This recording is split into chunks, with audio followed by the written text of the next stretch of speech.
శ్రావణ మాసం మొదలు కాబోతుంది కదండి. శ్రావణ మాసంలో ముఖ్యంగా పాటించాల్సిన వ్రతాలు, నోములు, అలాగే శ్రావణ మాస ప్రత్యేకత గురించి మనం ఇప్పుడు బ్రహ్మశ్రీ శ్రీనివాసుల అనంతరామ శర్మ గారిని అడిగి తెలుసుకునే ప్రయత్నం చేద్దాం. సార్ నమస్తే గురువుగారు. నమస్కారం గురువుగారు, శ్రావణ మాసంలో ముఖ్యంగా ఏ వ్రతాలు, నోములు చేసుకోవచ్చు? అలాగే ముఖ్యంగా చూసుకుంటే మనకు మంగళగౌరి వ్రతం అని వివాహితలు ముఖ్యంగా పాటిస్తూ ఉంటారు. అందులో పాటించాల్సిన నియమాలు, పూజా విధానాలు ఎలా ఉంటాయండి? ఇక్కడ మనకి శ్రావణ మాసంలో వచ్చేటువంటి పండగల్లో మనకి అమ్మవారిని ఆరాధించే పండగల్లో మాత్రం శ్రావణ మంగళగౌరి వ్రతాలు ఒకటి వస్తుంటాయి. మంగళగౌరి వ్రతము, వరలక్ష్మి వ్రతము, ఈ రెండు కూడా అమ్మవారి అనుగ్రహం కోసంగా పాటించేటువంటి వ్రతాలు ముఖ్యంగా. అయితే ఇక్కడ మంగళగౌరి వ్రతము అంటే అసలు ఎవరి మంగళగౌరి అంటే పార్వతీదేవే మంగళగౌరిగా చెప్పబడుతుంది. మనకి వివాహాల దగ్గర నుంచి లెక్క వేసుకుంటే వివాహాల్లో కూడా అమ్మాయితో పూజ చేయించేటప్పుడు అమ్మాయి వివాహ వేదిక ఎక్కే ముందే గణపతి పూజ చేయించి, తర్వాత పుణ్యాహవాచనం అదంతా కూడా అక్కడ బ్రాహ్మణులు చేయించి, ఆ తర్వాత ముందుగా మంగళగౌరిని ఆరాధించిన తర్వాత అమ్మాయిని పీటల మీదకి తీసుకురావడము చేస్తూ ఉంటారు. ఎందుకు ముందుగా మంగళగౌరిని ఎందుకు చేస్తూ ఉంటారు మరి అంటే అక్కడ అంతరార్థం ఏంటంటే మంగళగౌరి అనగానే మంగళప్రదమైనటువంటి గౌరి. మంగళప్రదము అంటే ఒక ఆడవారికి మంగళప్రదం ఏమిటి అన్న విషయానికి వస్తే తను నిండు ముత్తైదువుగా ఉండడమే మంగళప్రదము. ముందుగా చెప్పాలి అంటే తను ఎప్పుడూ కూడా తన ముత్తైదువుతనంతో కలకల్లాడుతూ తన ఆయుష్ మొత్తం కూడా ముత్తైదువుతనంతో ఉండాలి. ఇంకా ఆడవారు బాగా కోరుకునేది ఏంటి అంటే నేను మరణించినా కానీ ముత్తైదువుగానే, అంటే నా భర్త కంటే ముందే మరణించాలి, నా భర్త ఒడిలో మరణించాలి, ముత్తైదువుగా మరణించాలి అని చెప్పేసి కోరుకుంటూ ఉంటారు. అంటే చూడండి, ఒక్క ముత్తైదువుతనానికి ఎంత బాగా ప్రాధాన్యత మన స్త్రీలు ఇచ్చారు. అంత ప్రాధాన్యత ఇస్తున్నప్పుడు మరి దాన్ని ఇచ్చేటువంటి దైవం కూడా అంత ప్రాధాన్యత కలిగి ఉండాలి.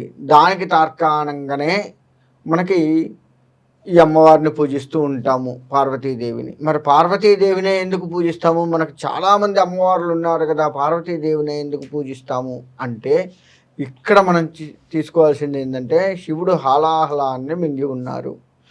అయినా కానీ తన భర్తకి ఏమీ కాకుండా తను ఉన్నది. అంటే ఎంత కష్టం వచ్చినా కానీ ఏమీ కాదు అన్నట్లుగా తన భర్త ఉండి ఉన్నారు. లోకాన్ని మొత్తం కూడాను తనలో లయం చేసుకునేంత గొప్ప శక్తివంతుడు పరమేశ్వరుడు కదా. మరి ఆయన భార్య కూడా అంత శక్తి కలిగిందే అయి ఉంటుంది కదా. తన భర్త ఎంత గొప్పగా లోకంలో ఉన్నటువంటి పాపపుణ్యాలన్నీ కూడాను తనలో లయం చేసుకొని ముక్తిని ఇస్తూ ఉంటాడు కదా. మరి ఆమె భర్త అంత గొప్పవాడైనప్పుడు ఆమె కూడా అంతే గొప్పగా ఉండగలిగేంత పతివ్రత కదా.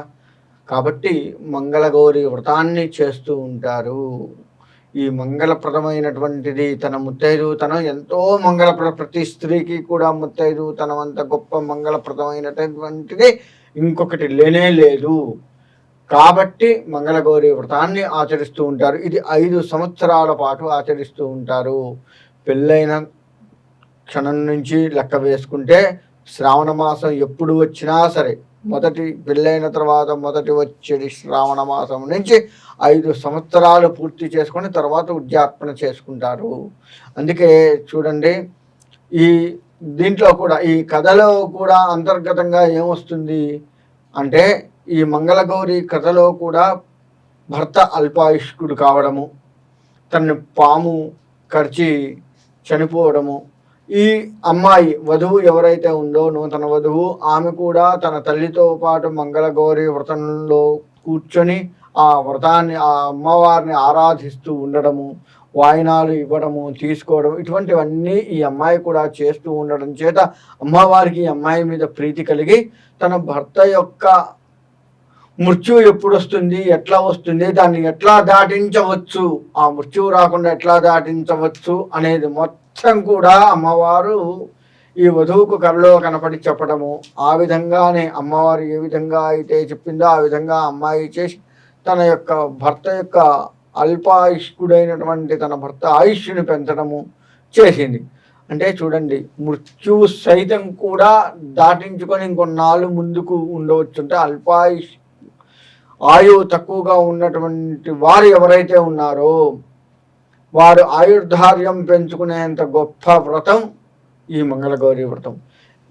ఇక్కడ కనుక మనం తీసుకున్నట్లయితే గుర్తుపెట్టుకోండి, ఈ మంగళగౌరి మంగళప్రదం అని చెప్పాము. ఇందులో ఇంకా మన ఆడవారి గొప్పతనాన్ని చెప్పాలి అంటే ఏ స్త్రీ అయినా సరే మన భారతదేశంలో పుట్టి పెరిగి ఏ దేశంలో అన్నా ఉండని, ఇంకా స్త్రీలు మన భారతదేశంలో పుట్టి పెరిగిన ప్రతి స్త్రీ కూడా గొప్పతనం ఏంటంటే తనకు తానుగా ఇది కావాలి నాకు అని చెప్పేసి ఎక్కడా కూడా పూజలు చేసుకోదు. తన పూజ మొత్తం కూడా తన కుటుంబ శ్రేయస్సు కోసమే చేస్తుంది. నా కోసం ఇది ఉంది, ఇది చెయ్యాలి అనేది ఎక్కడా ఉండదు. చూడండి, అది మన స్త్రీ గొప్పతనం, మన భారతదేశంలో మన సాంస్కృతిక గొప్పతనం అది. కాబట్టి ఈ మంగళగౌరి వ్రతాన్ని ఎవరైతే చేస్తూ ఉంటారో తనతో పాటుగా తన కుటుంబం మొత్తం కూడా శ్రేయస్సు కలిగి ఉంటారు అనడంలో ఎటువంటి సందేహం లేదు. అందుకని ఈ మంగళగౌరి వ్రతాన్ని నియమనిష్టలతో చేస్తూ భక్తి శ్రద్ధలతో చేస్తూ ఉండండి. దయచేసి ఎవ్వరు చేసినా సరే భక్తి శ్రద్ధలు కలిగి చేస్తూ ఉంటే తప్పకుండా ఆ మంగళగౌరి యొక్క అంటే పార్వతీదేవి యొక్క సంపూర్ణ అనుగ్రహం వాళ్ళకు కలుగుతుంది. విధి విధానాలు అంటే పూజకి కావాల్సిన వస్తువులు కానివ్వండి, అమ్మవారిని ప్రసన్నం చేసుకోవడానికి చేయాల్సిన నియమాలు ఏమైనా ఉన్నాయా గురుగారు? ఇక్కడ పూజా విధానము అంటే అందరికీ తెలిసిందే. పూజా విధానము గణపతి పూజ చేయడము, తర్వాత అమ్మవారిని పసుపు గణపతిని చేస్తాం కదా, పసుపు గణపతి మనం ఈ విధంగా చేస్తూ ఉంటాము, చేసి దాన్ని పూజిస్తూ ఉంటాము. అలానే చేస్తూ మధ్యలో కొంచెం గుంటలాగా వచ్చి ఇటు ఇటు రెండు వైపులా కోనలాగా వచ్చి చేస్తూ ఉంటారు. అది మంగళగౌరిగా చెప్తూ ఉంటాము. అలా చేసుకొని ఎండు కొబ్బరి చిప్పలో పెట్టుకొని ఆ ముద్దని అమ్మవారిగా తయారు చేసిన ముద్దని ఎండు కొబ్బరి చిప్పలో పెట్టి పూజించాలి. షోడశ ఉపచార పూజ చేయాలి.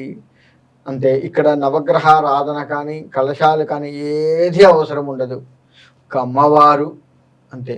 పసుపు కుంకుమ గంధము అక్షతల దగ్గరికి వచ్చేస్తే చాలామంది చేసేటువంటి చిన్న తప్పు ఏంటంటే అది తెలిసిగా చేస్తున్నారో తెలియక చేస్తున్నారో తెలియదు, కానీ అందరూ చాలా వరకు చేసే తప్పు ఏంటంటే ఎరుపు అక్షింతలు కలుపుతారు. దయచేసి ఎరుపు అక్షింతలు కలపవద్దు.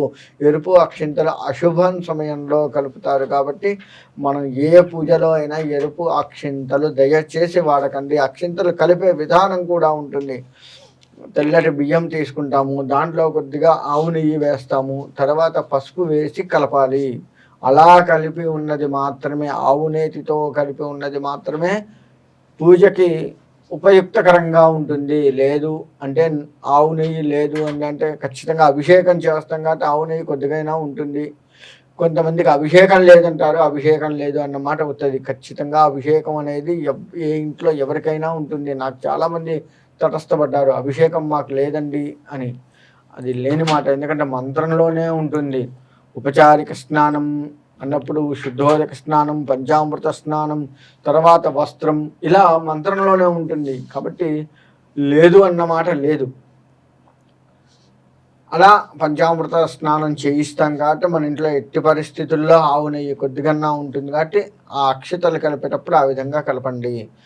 పసుపు, గంధము, కుంకుమ, అక్షతలు, పువ్వుల విషయానికి వస్తే వాసన ఉన్న పూలు మాత్రమే పెట్టండి. వాసన లేని పూలు ఏ భగవంతుడికి పెట్టడానికి లేదు. అదొకటి గుర్తుపెట్టుకోండి. ఇంకా చెప్పాలి అంటే అమ్మవారికి బాగా ఇష్టమైన పువ్వు మందార పువ్వు, ఎర్ర మందారం చాలా ఇష్టము. ఆ మందారం కూడా ఇలా వికసించి ఉంటే మధ్యలో ఇలా అప్పుడు వస్తూ ఉండాలి. మధ్యలో పుప్పొడి వచ్చినటువంటి మందార పువ్వు భగవంతుడికి పెడితే ఇంకా మంచిది. అలా ఎర్ర మందారాన్ని తీసుకోండి. మందారాల్లో చాలా రకాలు హైబ్రిడ్ ఏవేవో వస్తున్నాయి. దయచేసి వెనకటి మందారం సాంప్రదాయ సిద్ధంగా మనం వెనకటి నుంచి మన పెద్దవాళ్ళు ఎటువంటి మందారాన్ని వాడుతున్నారో అటువంటి మందార పూలు వాడండి. సెంటు గులాబీ అని వాడతారు, దయచేసి అటువంటి వాడకండి. హైబ్రిడ్కి సంబంధించిన ఏ పువ్వు దయచేసి వాడవద్దు. అలా కాకుండా చక్కగా మంచి పూలతో సువాసన ఉన్న పూలు, మల్లెపూలు కానీ ఏదైనా పూలు వాడుతూ, బంతి పూలు వాడకూడదు. బంతి పూలు డెకరేషన్కి మాత్రమే. ఇక్కడ పూలు వేసేటప్పుడు ఇంకా మనం చేసేటువంటి తప్పు పని ఏంటంటే, ఒక పువ్వు ఈ విధంగా ఉంటే రెక్కలు విడదీసి వేస్తాం, లేదు రెక్కలు విడదీసి అక్షింతల్లో కలిపి అక్షింతలు ఆ పూలు కలిపి వేస్తాము. దయచేసి రెక్కలు విడదీయకూడదు, గుర్తుపెట్టుకోండి. రెక్కలు విడదీసిన పువ్వు పూజకి పనికిరాదు. అది ఇటువంటి చాలా నియమాలు, ఇటువంటి చాలా తప్పులు మనం చేస్తూ ఉన్నాము. నియమాల్ని అనుసరించి భక్తి శ్రద్ధలతో చేస్తూ ఉంటేనే మనకి మంచిది, భగవంతుడు అనుగ్రహిస్తూ ఉంటాడు. లేదు అంటే మనం చేసిన పూజ వ్యర్థం కాదు, కానీ పూర్తి స్థాయిలో భగవత్ అనుగ్రహాన్ని కోల్పోతాము. ఇక్కడ ఒక చిన్న సందేహం కూడా వచ్చింది గురుగారు. ఏంటి అంటే, మామూలుగా మందార పువ్వు అయ్యవార్లకు పెట్టరు, అమ్మవార్లకు మాత్రమే పెడతారు అంటారు. ఇందులో ఎంతవరకు వాస్తవం ఉంది? భగవంతుడికి, అది స్వామివారు కావచ్చు, అమ్మవారి కావచ్చు, ఏ భగవంతుడికైనా మందార పూలు పెట్టవచ్చు. పెట్టకూడదు అనే నియమము కానీ శాస్త్రము కానీ ఎక్కడా లేదు. కనకాంబరాలు, మందార పూలు ఇవన్నీ అమ్మవార్లకి అయితే పెట్టచ్చు, అలంకరించవచ్చు. అయ్యవార్లకి ఏ అయ్యవార్లకి పెట్టకూడదు అన్నట్టు లేదమ్మా, అది లేనే లేదు. మరి ఇదంతా బయట ప్రాచుర్యం పొందింది అంటారా? ఇది ఏంటంటే తెలిసి తెలియక, సరి అయిన పండితుడి దగ్గరికి వెళ్ళక, వీళ్ళు తెలుసుకొని, లేదు పండితుడు చెప్పిన దాన్ని సరిగ్గా వినక, వీళ్ళు సొంత పెత్తనం తీసుకొని, నేను మీకు చెప్పాను సరిగ్గా విని అలానే ఇంకొకరికి చెప్తే పర్వాలేదు. నేను చెప్పేటప్పుడు నీ జాస్ ఎక్కడో పెట్టుకొని ఏదో ఆలోచనతో నువ్వు విని, నీకేదో అప్పుడేదో తోస్తే ఇదే అక్కడ ఉన్నటువంటి పూజారి బ్రాహ్మణులు చెప్పారు అని చెప్పేసి నువ్వు నిర్ణయించుకొని అది తీసుకెళ్ళి పక్కన వాళ్ళకి చెప్పి, వాళ్ళు ఇంకొక కొంత యాడ్ చేసి పక్కన వాళ్ళకి చెప్పి, ఈ విధంగా జరుగుతుందే తప్ప బ్రాహ్మణులు ఎవరైనా సరే ఇది పెట్టవచ్చు, ఇది పెట్టకూడదు అని చెప్పరు. ఒక్క వినాయక చవితి నాడు మాత్రమే ఒక్క తులసికి ఆ యొక్క విధానం ఉంది. అట్లా ఏది విధానం ఉందో అది చెబుతారే తప్ప అన్నీ చెప్పరు. ఈ పూలు పెట్టొచ్చు, ఈ పూలు పెట్టకూడదు అని ఎట్టి పరిస్థితుల్లో చెప్పరు. మొగలి పువ్వు ఒకటే మళ్ళీ శివుడికి పెట్టకూడదు అని చెప్తారు. ఇట్లా దేవతని బట్టి ఉంటుంది. కానీ అసలు ఈ పూలన్నీ ఇప్పుడు మీరు చెప్పిన ప్రతి పువ్వు కూడాను అమ్మవారికే పెట్టాలి, స్వామివారికి పెట్టకూడదు, ఎక్కడా లేదా నియమం. గురుగారు, ముఖ్యంగా శ్రావణ మాసంలో మంగళగౌరి వ్రతమే కాకుండా వరలక్ష్మి వ్రతం కూడా చేస్తూ ఉంటారు. వరలక్ష్మి వ్రతం ముఖ్యంగా ఎవరెవరు చేయొచ్చు? వివాహ స్త్రీలు చేయాలా, అవివాహితులు చేయొచ్చా, లేదంటే పురుషులు కూడా చేసే అవకాశాలు ఉన్నాయంటారు? ఇక్కడ శ్రావణ మాసంలో వచ్చేటువంటి పూజలు ఎక్కువగా స్త్రీలే చేస్తూ ఉంటారు. వరలక్ష్మి ఇంకా దంపతులు కూర్చొని చేస్తే ఇంకా మంచిది. అచ్చంగా పురుషులే చేయాలి అని లేదు. స్త్రీలు చేస్తూ ఉన్నప్పుడు వారి యొక్క భర్త కూడా కూర్చొని చేస్తే ఇంకా మంచిది. అలా ఇద్దరు కూర్చోవచ్చు. అందుబాటులో లేకపోతే స్త్రీల వరకు కూర్చొని చేయవచ్చు. అయితే ఈ వరలక్ష్మి వ్రతము చేస్తే ఏమిస్తుంది అమ్మవారు? ముఖ్యంగా అమ్మవారు ఏమిస్తుంది? వరలక్ష్మి వరాలు ఇస్తుంది. ఎటువంటి వరాలు ఇస్తుంది అమ్మవారు? ధర్మబద్ధముగా కోరుకున్న ప్రతి వరము అమ్మవారు ఇస్తుంది. మనము అమ్మవారిని అడిగేది ధర్మబద్ధమై ఉండాలి. ధర్మబద్ధము అంటే ఏంటి అంటే, నీ సొమ్ము నాకు కావాలంటాము, మన ఇద్దరికి ఆస్తి గొడవలు ఉన్నాయి, నీది కూడా నాకు కావాలని చెప్పి నేను అమ్మవారిని కోరుకోవడం ధర్మబద్ధం కాదు. నీది నీకు ఉండాలి, నాది నాకు ఉండాలి. అలా ధర్మబద్ధంగా కోరుకుంటూ ఉన్న ఏదైనా ఒకటి, ఆస్తి, ఉదాహరణకు ఆస్తి గురించి చెప్పాను, ఇలా ప్రతి దానికి ఉంటుంది. ఇకపోతే సంతానం లేదు, చక్కటి సంతానం కలగాలి, కోరుకోవచ్చు, తప్పలేదు. వివాహం కాలేదు, వివాహం కోసంగా కోరుకోవచ్చు. ఇలా ప్రతి కోరిక ధర్మబద్ధమైన ప్రతి కోరిక, ఆరోగ్య సమస్యలు కానీ ఏదైనా కానీ అమ్మవారిని కోరుకుంటే వరం ఇస్తుంది. అదే వరలక్ష్మి వ్రతము. మరి అసలు నిజంగా చెప్పాలి అంటే ఈ అమ్మవారు ఎటువంటి వారికి వరాలు ఇస్తుంది, కోరుకున్న ప్రతి వారికి ఇస్తుంది. ప్రతి వారు ఎటువంటి వారై ఉండాలి. మన కథలోనే చెప్పాను, చారుమతి దేవి కథని సరిగ్గా కనుక విన్నట్లయితే ఒక మనిషి ఏ విధంగా ఉండాలి అనేది, అంటే ముఖ్యంగా ఒక స్త్రీ, వివాహమైనటువంటి స్త్రీ ఏ విధంగా ఉండాలో మొత్తం కూడా కథలో చెప్పబడి ఉంది.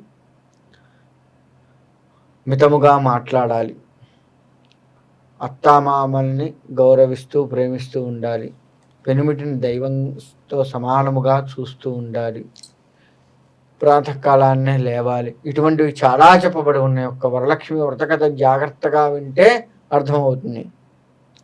అంత గొప్పగా చుట్టుపక్కల వాళ్ళతో కూడా మర్యాదగా నడుచుకుంటూ ఉండాలి. ఎన్నో చెప్పబడ్డాయి ఇలా. అలా ఉన్నటువంటి స్త్రీని తప్పకుండా అమ్మవారు అనుగ్రహిస్తుంది. మరి మనందరికీ అట్లా ఉండడం సాధ్యమవుతుందా? కాదు. మరి మనల్ని అనుగ్రహించాలా వద్దా? అనుగ్రహించాలి. అనుగ్రహించాలి అంటే ఎక్కువ శాతం అట్లా ఉండటానికైనా ప్రయత్నించాలి కదా. ప్రయత్నం చేయట్లేదు, పూజలు చేస్తున్నాము, ధర్మంగా ఉండట్లేదు, అమ్మవారి అనుగ్రహం కావాలి. ఎట్లా? మీరు గమనించుకోండి. పాండవులు ధర్మంగా ఉన్నారు, వాళ్ళకి ఎన్ని కష్టాలు వచ్చినా చివరికి విజయాన్ని ఇచ్చారు. కౌరవులు 100 మంది, పాండవులు 5. మరి 5 100 మందిని ఓడించగలిగే అంత శక్తి వచ్చింది అంటే భగవంతుడు ఎటువైపు ఉన్నాడు? ధర్మం వైపు ఉన్నాడా, అధర్మం వైపు ఉన్నాడా? ధర్మం వైపు. మరి చాలదా? శ్రీకృష్ణుడే ఉన్నారు కదండి కదా. అంటే భగవంతుడు ధర్మం వైపు ఉంటాడు. నువ్వు ధర్మంగా ఉంటే నీకు కష్టాలు వస్తున్నప్పటికీ కాపాడతాడు. అమ్మవారు అంతే. ఒక్కటి గుర్తుపెట్టుకోండి. ఇక్కడ నేను అంటే వరలక్ష్మి వ్రతం గురించి చెప్తున్నాను కాబట్టి చెప్తున్నాను. భగవంతుడు మన వైపు లేడు, అందుకే మన కష్టాలు వస్తున్నాయి. వాళ్ళ వైపు ఉన్నారు, వాళ్ళు పిల్లికి కూడా బిచ్చం పెట్టరు, అయినా కానీ వాళ్ళు కోట్లు వస్తున్నాయి. ఇలా మనం భావిస్తూ ఉంటాం కదా. పూర్వజన్మలో వాళ్ళు ఎంత దానం చేశారో, వాళ్ళు ఎంత గొప్పగా బ్రతికారో, ఈ జన్మలో అవన్నీ అందినాయి. మనం గత జన్మలో చేసిన పాపపుణ్యాలు ఈ జన్మలో సుఖదుఖాలుగా మనం అనుభవిస్తూ ఉంటాము. కాబట్టి ఈ జన్మలో దానం చేయండి, ధర్మం చేయండి, పెద్దల్ని గౌరవించండి, బ్రాహ్మణులు వస్తే వాళ్ళ ఆశీర్వచనం తీసుకోండి, గురువుగా భావించండి. ఇలా గుడికి వెళ్ళండి, ప్రదక్షిణ నమస్కారాలు చేయండి, వ్రతాలు చేయండి, హోమాలు ఇవన్నీ ఎందుకు చెప్తున్నారు అంటే ఇప్పుడు ఉన్నటువంటి మన కష్టాన్ని కొంత భగవంతుడు తగ్గిస్తూ ఉంటాడు. ఇవన్నీ చేయడం వల్ల, భగవత్ ఆరాధన చేయడం వల్ల మనకున్న కష్టాలని కొంత తగ్గిస్తూ తర్వాత జన్మలో కష్టం లేకుండా చూసుకుంటూ ఇక ఆ జన్మ ఉత్తమ జన్మగా అయ్యేట్లుగా చూసి తనలో ఐక్యం చేసుకుంటాడు. ఇవన్నీ చెయ్యకపోతే జన్మలు అనుభవిస్తూ ఉండాల్సిందే కష్టాలు. అది ఒక కారణం. ఇక మనం ఇంకొకటి చూస్తాము, పిల్లికి కూడా బిచ్చం పెట్టడు, మరి వాళ్ళ వైపే ఉన్నాడు అని మనకేమో ఇన్ని కష్టాలు ఇస్తారు, మనం ఎన్నో పూజలు చేస్తూ ఉన్నాము అని అనుకుంటాము కదా. నీకు ఎంత కష్టం వచ్చినా సరే భగవంతుని నమ్ముకొని ఉన్నావా లేదా చూస్తాడు. పరీక్ష. ఆ పరీక్షలో కూడా మనం కొంత నెగ్గి ఉండాలి. ఒకటి. రెండోది, మనము చేసే పని ధర్మంగా ఉందా లేదా చూసుకోవాలి. ధర్మంగా ఉంటున్నప్పటికీ కష్టాలు వస్తున్నప్పటికీ భగవంతుని నమ్ముకొని ఉంటూ కనుక ముందుకు వెళ్తూ ఉంటే ఏ ఇబ్బంది ఉండదు. అది భగవంతుడు గమనిస్తాడు. ఇంకా ఎట్లా మనం ఆలోచించాలి అంటే భగవంతుడు వాళ్ళ వైపు ఉన్నట్లుగా కనపడతాడు, కానీ వాళ్ళ వైపు ఉండడు. ఉదాహరణకి కృష్ణుడే తీసుకుందాం. కౌరవుల వైపు ఉన్నట్లుగా కనపడ్డాడు, కానీ ఎక్కువ శాతం పాండవుల వైపు ఉండి పాండవుల కష్టాల నుంచి ఎప్పటికప్పుడు వాళ్ళని రక్షిస్తూ ఉన్నాడు. కానీ కౌరవుల వైపే కనపడ్డాడు కృష్ణుడు. గమనించుకోండి, అటు కనపడతాడు అంతవరకే, కానీ ఎక్కువగా స్వామివారు ఇటే ఉన్నారు. అలానే భగవంతుడు అన్యాయం వైపే ఉన్నాడు అని మనకు అనిపిస్తూ ఉంది, కానీ మన వైపే ఉంటాడు. అక్కడ ఉన్నట్లుగా మనకు కనపడతాడు, కానీ ఉన్నది మన వైపే, అందులో సందేహం లేదు. అది ఆలోచించండి భగవంతుడి విషయంలో. అట్లా అని చెప్పి వాళ్ళ వైపే ఉన్నాడు, ఎన్ని పూజలు చేసినా వృధా, నేను ఇంకా పూజలు చేయకూడదు, దేవుడు లేడు, దయ్యం లేదు, దేవుడి కంటే దయ్యమేనయం అసలు, ఇలా ఆలోచిస్తూ ఉంటాం మనం. అలా ఆలోచించి కొత్త పాపాన్ని మళ్ళా తెచ్చుకుంటున్నాం.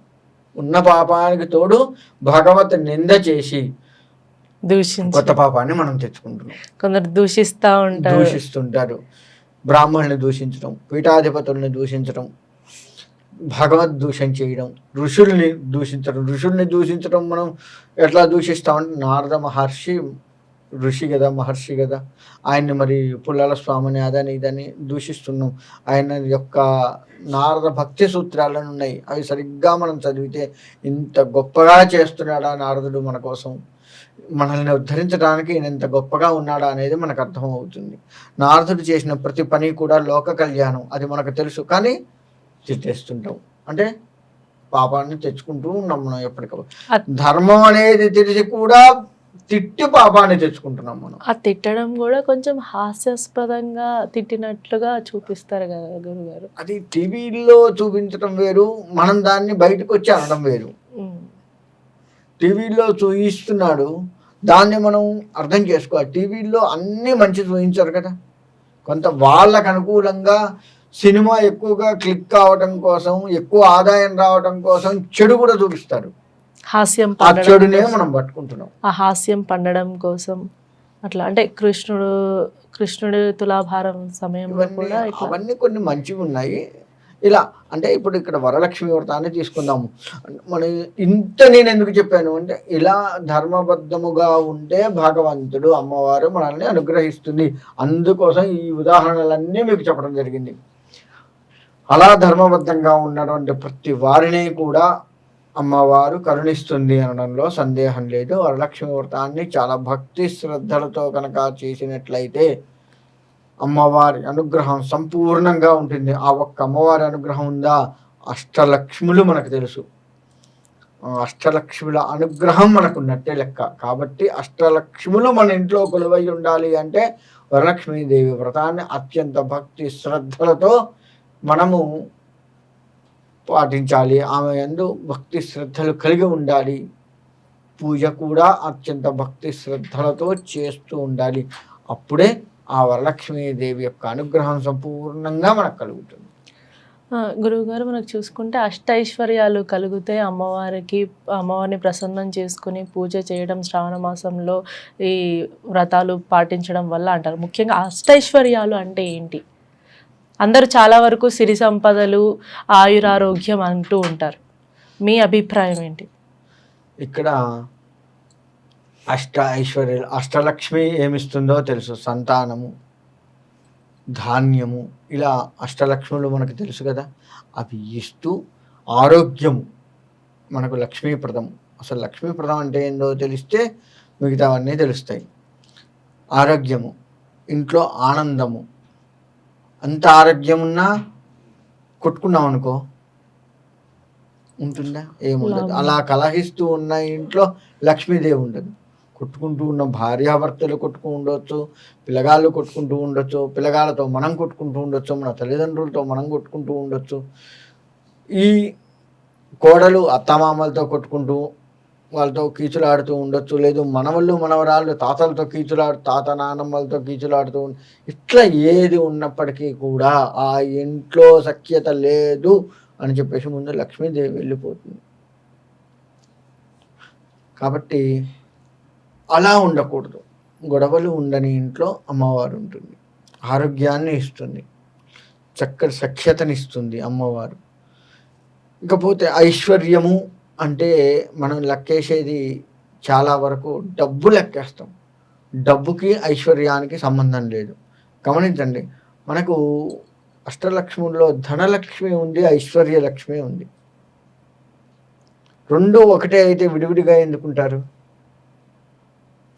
ధనలక్ష్మి వేరు, ఐశ్వర్యలక్ష్మి వేరు. భూములు పొలాలు ఐశ్వర్యం కిందకు వస్తాయి. తర్వాత ఆడవారు ధరించే ఆభరణాలు, అది కూడా ఐశ్వర్యమే. బంగారపు వస్తువులు ఏవైనా ఉంటే మగవారు కూడా బ్రాస్లైట్ అని, కడియాలని, ఉంగరాలు, చైన్లు ఇటు పెడుతూ ఉన్నారు కదా. ఇంకా ఆడవారికి ఇంకెక్కువ ఉంటాయి. అవన్నీ కూడా ఐశ్వర్యము. ఆడవారు, పెళ్ళైనటువంటి ఆడవారు నిండు ముత్తైదుతనంతో ఉండడం ఐశ్వర్యం. వారు అందరితో కలిసిపోయి ఉండడం ఐశ్వర్యం. తలలో నాలికగా ఉండడం ఐశ్వర్యం. ఇదంతా కూడా ఐశ్వర్యం కిందకు వస్తుంది. ఇటువంటివన్నీ కూడాను. మంచి చదువుకోవడం ఐశ్వర్యం. మళ్ళీ విద్యాలక్ష్మి ఉంది. జ్ఞానంతో విద్యాలక్ష్మి విద్యనిస్తుంది. ఉదాహరణకి ఏబిసిడీలు నేర్చుకున్నాం, వాళ్ళు నేర్చుకున్నప్పుడు వాళ్ళు నేర్చుకోవడం విద్య. దాన్ని ఎప్పుడు ఎట్లా కూరుస్తూ ఉండడం అనేది జ్ఞానం. మనకి తెలుగు వచ్చు, తెలుగుని మాట్లాడటం తేలిక, బాగుంది, చక్కగా విద్య. తెలుగు నేర్చుకోవడం విద్య. దాన్ని ఆ నేర్చుకునే తెలుగులో ఎవరిని ఎప్పుడు ఎట్లా గౌరవించాలి, ఎవరి దగ్గర ఏ మాట మాట్లాడాలి, అది కూడా తెలుగే. నీ అమ్మ అనేది తెలుగే, మీ అమ్మ అనేది తెలుగే. నీ అమ్మ అని ఎక్కడ అనాలి, మీ అమ్మ అని ఎక్కడ అనాలి, రెండూ తెలుగు పదాలే. జ్ఞానంతో అసలు నీ అమ్మ అన్న పదాన్ని తీసివేయాలి. ఆ తీసివేయాలి అనేది కూడా జ్ఞానమే. అటువంటి జ్ఞానాన్ని ఇస్తుంది. అది ఐశ్వర్యం. జ్ఞానంతో కూడుకొని ఉండటం కూడా ఐశ్వర్యమే. వరలక్ష్మీదేవి ఇన్ని ఇస్తుంది. కాబట్టి అమ్మవారిని అనుగ్రహిస్తే ఎక్కడ ఎవరితో ఎలా మాట్లాడి మనము సమాజంలో ఒక స్థాయిలో ఉండొచ్చు అనేది అమ్మవారు ఇస్తుంది. ఉదాహరణకి ఇంకా లోతుగా మీకు చెప్పాలి అంటే, ఒక ఆఫీస్కి వెళ్ళాం, మనము మన పై అధికారి ఆఫీసర్తో ఎంత జాగ్రత్తగా మాట్లాడతాం. ఎందుకు అంటే ఆఫీసరు మనల్ని ఉద్యోగం నుంచి తీసివేయవచ్చు, పొట్టగొట్టుకున్న వాళ్ళం అవుతాం మనం అని చెప్పేసి, వచ్చే జీతం రాదు, ఇబ్బంది పడతాము అని చెప్పి చాలా జాగ్రత్తగా, మనదే తప్పు, ఆఫీసర్దే తప్పైనా కానీ మనం వివరించే విధానము జాగ్రత్తగా వివరిస్తాం. ఆయనకు ఎక్కువగా కోపం ఉంటే తర్వాత ప్రశాంతంగా చెప్పొచ్చుంటే, కాసేపు నోరు మూసుకొని ఉందాం ఆయన అరుస్తుంటే అని చెప్పేసి కాస్త ఓపిక పడతాం. అదే మన ప్యూను మనం తప్పు చేస్తే ప్యూన్ మీద అరుస్తాం, ఎక్కడా కూడా ఆగం. ఒక ప్యూన్ మీద అరిచేటప్పుడు ఓపిక అంతా తీసేసుకొని చక్కగా ఆయన మీద అరుస్తూ ఉంటాం. అంటే నీవు చూడండి, ఇక్కడే నీకంటే తక్కువ స్థాయి వాడి మీద నీ పెత్తనం చూపించావు, ఎక్కువ స్థాయి వాడి మీద చూపించలేకపోయావు. ఇక్కడ కూడా జాగ్రత్త పడగలిగితే, అట్లా కాదు నాన్న ఇట్లా అని వాడికి జాగ్రత్తగా నువ్వు ఆ ప్యూనుకు కూడా చెప్పగలిగితే నువ్వు జ్ఞానవంతుడివి. గుర్తుపెట్టు, ఇద్దరినే సమానంగా చూడగలగాలి. ఈయనని కూడా ఒకవేళ ప్యూనే తప్పు చేశాడు, సరే అయింది, ఏదో అయింది, కానీ ఇంకోసారి ఇట్లా కాకుండా చాలా జాగ్రత్తగా ఉండు, పర్వాలేదు, ఏం కాదులే, వెళ్ళు అంటే మన మీద ఆ ప్యూన్కి ఎంత మంచి అభిప్రాయం ఉంటుంది. తను మనకు చెయ్యవలసిన దానికంటే ఇంకెక్కువ చేసి పెడతాడు. మనం రాగానే మన బ్యాగ్ తీసుకొని పోతాడు, అవసరమైతే రాగానే మనకు కావాల్సిన మంచినీళ్ళు, టీ కానీ అన్నీ ముందు పెడతాడు.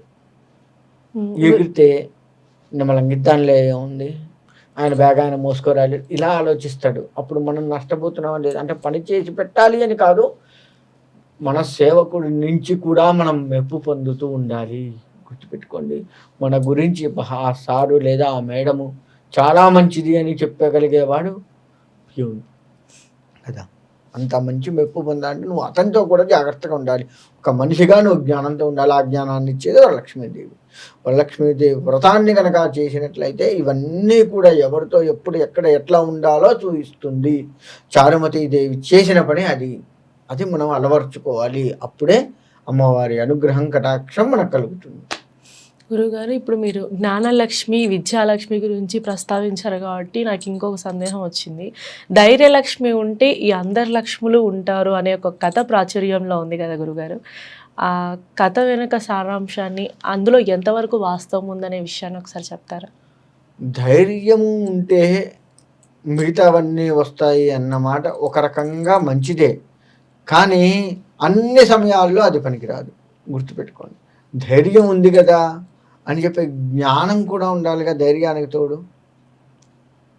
ఇప్పుడు నాకు బాగా ధైర్యం ఉంది, ఎదురుగా నొప్పులు ఉన్నాయి, నా ధైర్యం ఉందని నిప్పుల్లోకి వెళ్తే ఆ నిప్పుల్లోకి వెళ్ళాలా వద్దా జ్ఞానం ఉండాలా? అవునా? నాకు ఎక్కువ డబ్బులు ఉంది, ధైర్యం ఉంది కదా అని చెప్పేసి నేను ఇష్టం వచ్చినట్టుగా అందరి మీద పెత్తనం చెలాయిస్తే డబ్బుంది అన్న దానికి వాళ్ళు నాకు కొద్దిసేపు దాసోహం అంటారేమో.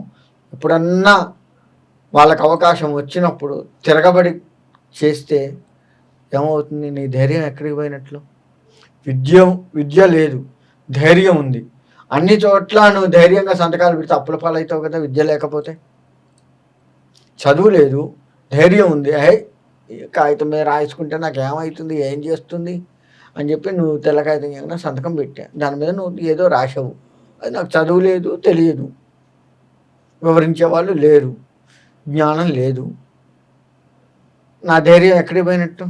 నా ధనం ఏమైనట్టు? మొత్తం మాయం. ధైర్యం ఉండటం మంచిది. ఆ ధైర్యం ఎక్కడ ఎప్పుడు ఎట్లా చూపించాలో చూపించాలి. అంతేకాని అన్ని చోట్ల ధైర్యమే గొప్పది అన్నట్టుగా లేదు. అన్నిటితో పాటు ధైర్యం ఉండాలి, అన్నిటితో పాటు ధైర్యం ఉండాలి. అది మరి ఆ కథ అది అవాస్తవం అంటారా? అంటే మన వాళ్ళు మధ్యలో పుట్టించిన పుకారు లాంటి కథనే అంటారా? కొన్ని ధైర్యాన్ని నింపటం కోసంగా చెప్పేటువంటి కథలు, ధైర్యం లేని వాడికి ధైర్యాన్ని నింపటాని కోసంగా చెప్పే కథలు కొన్ని ఉంటాయి. అది చెప్తే వాడి దగ్గర అన్ని ఉన్నాయి కానీ ధైర్యం లేదు, దాన్ని కొంచెం హైలైట్ చేసి చెప్పారనుకో వాడికి కొంచెం ధైర్యం వచ్చి వీటితో పాటు ఆ ధైర్యం కూడా ఉండి వీటి సమాజంలో గొప్పగా కనపడుతూ ఉంటాడు, గొప్పగా ఉండగలుగుతుంటాడు. అంతే తప్ప అచ్చంగా ధైర్యం ఒక్కటే ఉండి మిగతావి లేకపోతే కష్టం కదా. అదే నేను చిన్నప్పటి నుంచి వింటున్నాను గురువుగారు. ఆ కథ ఏంటంటే అష్టలక్ష్ములు ఉంటారు, ధైర్యలక్ష్మి లేకపోతే వీళ్ళందరూ భయపడిపోతారట. అట్లా విన్నాను అనమాట. అందుకనే నా సందేహం వచ్చేసింది. మీరు ఎట్లాగూ ప్రస్తావించారు కాబట్టి అడిగాను. అది ధైర్యం ఉండాలి, వీటితో పాటు అది ఉండాలి. అష్టలక్ష్ములు కొలువై ఉండాలి అంటే మనం ధర్మబద్ధంగా ఉండాలి. ఉంటే ఖచ్చితముగా అమ్మవారు అనుగ్రహిస్తుంది అనడంలో ఎటువంటి సందేహం లేదు. అదే వరలక్ష్మీదేవి యొక్క వ్రత కథ, వ్రత విధానం కూడా, ఆమెను పూజించటానికి కారణం కూడా అది. చాలామంది వ్రతానికి చాలా ఎక్కువ డబ్బు ఖర్చు అవుతుంది, చాలా ఖర్చుతో కూడుకున్న పూజలు ఇవన్నీ అని భావిస్తూ ఉంటారు. అంటే వాయినాలు ఇవ్వడం, ముత్తైదుల్ని 5 మంది పిలిచి తాంబూలాలు ఇవ్వడం, వాయినాలు ఇవ్వడం చేయడం, ఇదంతా పెద్ద ఖర్చుతో కూడుకున్న పని అంటారు. అంటే నార్మల్గా కూడా చేయొచ్చు అంటారా? ఇక్కడ అసలు వరలక్ష్మి వ్రతం అంటే ఏ దేవతా వ్రతమైనా కానీ ఖర్చుతో కూడుకుంది ఏమాత్రం లేదు. గుర్తుపెట్టుకోండి, మన శక్తితో చేసుకోవచ్చు. ఒకటి, ముత్తైదువుల్ని పిలిస్తే నువ్వు బాగా ఉన్నదానివి, 10 మంది ముత్తైదులు ఇచ్చావు, 10 రకాల చీరలు పెట్టావు. మరి లేనివాడు ఒక్క ముత్తైదువునే పిలుచుకోండి, వీలుంటే జాకెట్ ముక్క పెట్టండి, లేదు తాంబూలం ఇచ్చి నా చేతనైంది ఇదే అనండి, చాలు. ఆ ముత్తైదు లక్ష్మీ స్వరూపం, అమ్మవారి స్వరూపం ముత్తైదు అంటే. ఇది ఒక మనిషి కాదు, ఆ మనిషి రూపంలో సాక్షాత్తు అమ్మవారే నా ముందుకు వచ్చి కూర్చొని నా యొక్క ఆతిథ్యం మొత్తం కూడా స్వీకరించి నన్ను అనుగ్రహిస్తుంది అనటానికి గుర్తుగా ఆమె అమ్మవారు అని భావిస్తూ మనం ముత్తైదుకి చేసే ఉపచర్యలు ఇవన్నీ కూడా శక్తి. మనం అంత భక్తిగా చేస్తూ ఉంటే చక్కగా అమ్మవారు కూడా ఈ సంవత్సరం ఇలా భక్తితో చేసింది, ఏదీ లేదు కదా, వచ్చే సంవత్సరం కొంచెం మంచిగా అనుగ్రహిద్దాము, వచ్చే సంవత్సరంకి ఇంకా మంచిగా చేసుకునేట్లుగా అనుగ్రహిస్తాము అని చెప్పేసి మనకు కలిసి వచ్చేటట్టుగా చేస్తుంది. అంతే గొప్ప భక్తితో మళ్ళీ చేసుకోవాలి. కలిసి వచ్చింది కదా అని మళ్ళీ గర్వాన్ని పెంచుకోవద్దు. వారు మనకేం లేదు, మామూలుగా చేసాం, ఒక ముత్తైదు తెప్పించుకొని రేపు కోట్ల ఆస్తి అనుకోకుండా ఈ వచ్చే వరలక్ష్మి వ్రతం కల్లా కోట్ల ఆస్తి వచ్చింది, కొమ్ములు రావద్దు. ఆస్తి రావాలి, కొమ్ములు రావద్దు మనకి. అలా జాగ్రత్త పడగలిగితే ఈరోజు గత సంవత్సరం మనం అమ్మవారిని ఎంత భక్తి శ్రద్ధలతో పూజించాము, ఎంత మర్యాదతో వచ్చిన ముత్తైదువుల్ని చూసుకున్నాము, అంతే మర్యాదతో అంతే భక్తి శ్రద్ధలతో ఈ సంవత్సరం కూడా ఉండాలి. సాధ్యమవుతుందంటారా ఇప్పుడున్న తరానికి, ఇప్పుడున్న కాలానికి? ఇప్పుడు నేను చెప్పింది అయితే ఖచ్చితంగా అర్థమవుతుంది, డౌటే లేదు, అందులో ఎటువంటి సందేహం లేదు. అర్థం కాకపోతే అమ్మవారి అనుగ్రహం లేనట్టే లెక్క ఇంకా వాళ్ళకి.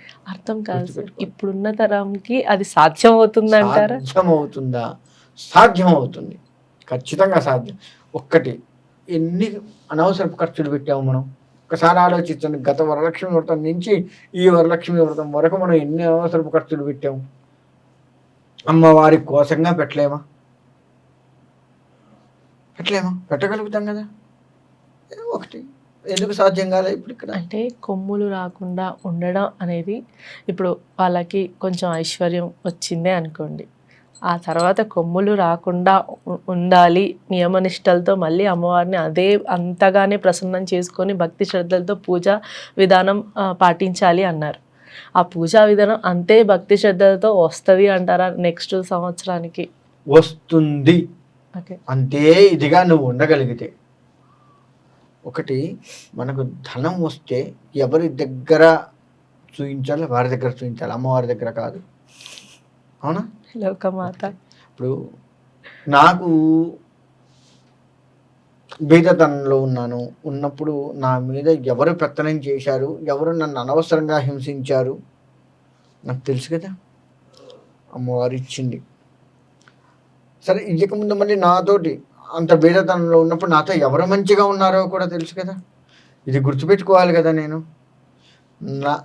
నువ్వు నాతో మంచిగా ఉన్నావు, అంతే మంచిగా నీతో ఉండాలి. నువ్వు నాతో శత్రుత్వం పెంచుకొని ఉన్నావు, అప్పట్లో వీడికి డబ్బే లేదు, వీడితో ఏముంది అనుకున్నావు. నాకు వచ్చినప్పుడు నీకు గుణపాఠం చెప్పాలి, తప్పదు అని చెప్పి నీ వరకే మంచిగా ఉన్నవాడికి మంచిగానే ఉండాలి. అందరికీ అలా చూపించకూడదు. అమ్మవారి దగ్గర ఏదీ చూపించకూడదు. మంచి ఒక్కటే, అంటే భక్తి ఒక్కటే చూపించాలి, ఇంకేవీ చూపించకూడదు అమ్మవారి విషయాన్ని. కాకపోతే ధనం ఇచ్చింది కృతజ్ఞతగా కొంచెం అట్టహాసంగా చేస్తావు, అంతే. అలా చేసుకుంటే సరిపోతుంది. అప్పుడు జాకెట్ ముక్క కూడా పెట్టలేదు, ఇప్పుడు చీరలు పెట్టే స్థాయి వచ్చింది. మంచి చీరలు పెట్టు. ఇక్కడ ఇంకొకటి చెప్తానండి, ముత్తైదువులు అన్నాం కాబట్టి ఈ యొక్క విషయం గుర్తుపెట్టుకోండి. మనం ఎవరింటికి ముత్తైదువుగా వెళ్ళినా సరే మనము సాక్షాత్తు అమ్మవారు అనే భావంతో వాళ్ళు పిలుస్తున్నారు కాబట్టి మనము కూడా ఆ వారి యందు అంతే ఇదిగా ఉండాలి. ముత్తైదుగా వచ్చాం, ఓ స్టూల్ వేసింది, ఇట్లా ఇల్లు పెద్దగా ఏం లేవు సామాను, ఈ భావన మనలో రావద్దు.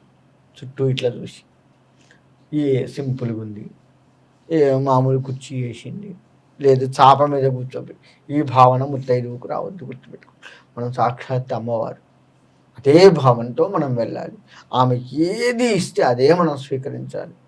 అంటే కొందరు అంటూ ఉంటారు, అంటే జనరల్గా బయట జరుగుతున్నది చెప్తున్నా గురువుగారు, ఈ 10 రూపాయలు 50 రూపాయల రవిక మొక్క ఇచ్చారు, ఇట్లా ఒక అరటిపండు ఇచ్చారు, ఇలా ఇచ్చారు, అట్లా అంటే అంటూ ఉంటారు కొందరు. అలాగే ఏ పండ్లు ఇవ్వాలి తాంబూలంలో ముత్తైదువులకి కానివ్వండి, ఏవైనా వాయనాలు ఇచ్చేటప్పుడు ఏ పండ్లు పెట్టి ఇవ్వాలంటారు? కొందరు అట్టి పండ్లు ఇవ్వకూడదు అంటారు, అంటే గింజలు ఎక్కువగా ఉన్న పళ్ళే ఇవ్వాలి అని అంటారు. అదే చెప్పుతున్నాను. దానిమ్మ పండ్లు, జామ పండ్లలో కూడా గింజలు ఉంటాయి. అరటి పండ్లలో కూడా ఈ మధ్య గింజలు వస్తున్నాయి. కాకపోతే అవి ఎందుకు ఇవ్వద్దు అంటారంటే, అరటి ఒక గెల వేసిన తర్వాత ఇంకొక గెల వేయదు. ఇంకా 1-2 గెలలు వేసిన తర్వాత ఇంకా ఆ చెట్టు పనికిరాదు, వేరే చెట్టుకు గెల వస్తుంది. అందుకని ఒక్క గెల వేస్తుంది కాబట్టే వెయ్యవద్దు, ఇవ్వవద్దు అంటారు. అంటే మనకి వంశాభివృద్ధి జరుగుతూ ఉండాలి కదా. ఎక్కువ గింజలు ఉన్నటువంటి, ఎక్కువ ఫలాన్ని ఇచ్చేటువంటి చెట్ల నుంచి వచ్చినట్టు పండ్లని కనుక తీసుకొని, ఉదాహరణగా మామిడి చెట్టు, మామిడి కాయలు ఎక్కువగా కాస్తూ ఉంటాయి, ప్రతి సంవత్సరం కాస్తూ ఉంటాయి. దానిమ్మ పండ్లు ఎక్కువ గింజలు ఉంటాయి, ప్రతి సంవత్సరం కాస్తూ ఉంటాయి. అట్లా ప్రతి సంవత్సరం కాస్తూ ఎక్కువగా గింజలు ఉన్నటువంటి ఏవైనా కానీ తీసుకుని గనక ముత్తైదువులకి ఇవ్వటం మంచిది. తద్వారా వంశాభివృద్ధి నాతోటే కాదు, నా తర్వాత కూడా వంశం నడుస్తూ ఉంటుంది అని అమ్మవారు అనుగ్రహిస్తుంది అన్న భావంతో ఇవ్వాలి. ఒకటి, ముత్తైదువులకి మనం ఎవరినైనా ముత్తైదువుల్ని పిలిస్తే ఈ మధ్యకాలంలో నేను చూసింది ఏంటంటే, ఆ ముత్తైదువులకి పసుపు పూయటానికి చేయటానికి పని మనిషి పూస్తుంది. ఆ తర్వాత మనం వచ్చేసి చక్కగా ముత్తైదువులకు ఇస్తాం. అది చాలా చాలా తప్పు, గుర్తుపెట్టుకోండి. మనమే పసుపు పూయాలి, వీరుంటే పారాని కూడా పెట్టాలి, ఎందుకంటే అమ్మవారు కాబట్టి. అలా పసుపు పూసి చక్కగా పారాని పెట్టి ఆ తర్వాత కాకపోతే చేయి కడుక్కుంటాం, ఎందుకంటే కాళ్ళకి చేతికి పసుపు అంటుతుంది, మనం తాంబూలం ఇవ్వాలి అంటే మళ్ళీ బాగుండదు అని చెప్పి చేయి కడుక్కోవటం తప్పలేదు. అలా చేయి కడుక్కున్న తర్వాత మనమే చక్కగా ముత్తైదువులకు ఇవ్వాలి. ఇస్తున్నమ్మ వాయనం, పుచ్చుకుంటున్నమ్మ వాయనం, ఇదంతా మీ అందరికీ తెలిసిన. అలా చెప్తూ ఇస్తూ ఉంటే చక్కగా ఉంటుంది. ఆ విధముగా చేయాలి తప్ప పసుపు పూయటానికి పని మనిషి మంచిగా అఫీషియల్గా వచ్చి ఏదో ఇంత తాంబూలం ఇచ్చేయడం, మళ్ళీ దండం పెట్టడం కూడా ఏదో ఇట్లా వంగుతారు కానీ కాళ్ళని పట్టుకోరు. అంటే కొందరు గురువుగారు వాళ్ళ ఇంట పక్కన పెద్దవాళ్ళు అంటే ఆ సమయంలో లేకపోతే, పెద్దవాళ్ళు లభించకపోతే చిన్నవాళ్ళని పిలుస్తారు. చిన్నవారైనా అమ్మవారే, చిన్నవారైనా అమ్మవారి వయస్సులో పెద్ద చిన్న ఉండదు. ఇక్కడ అమ్మవారి స్వరూపంగా తీసుకుంటున్నాము.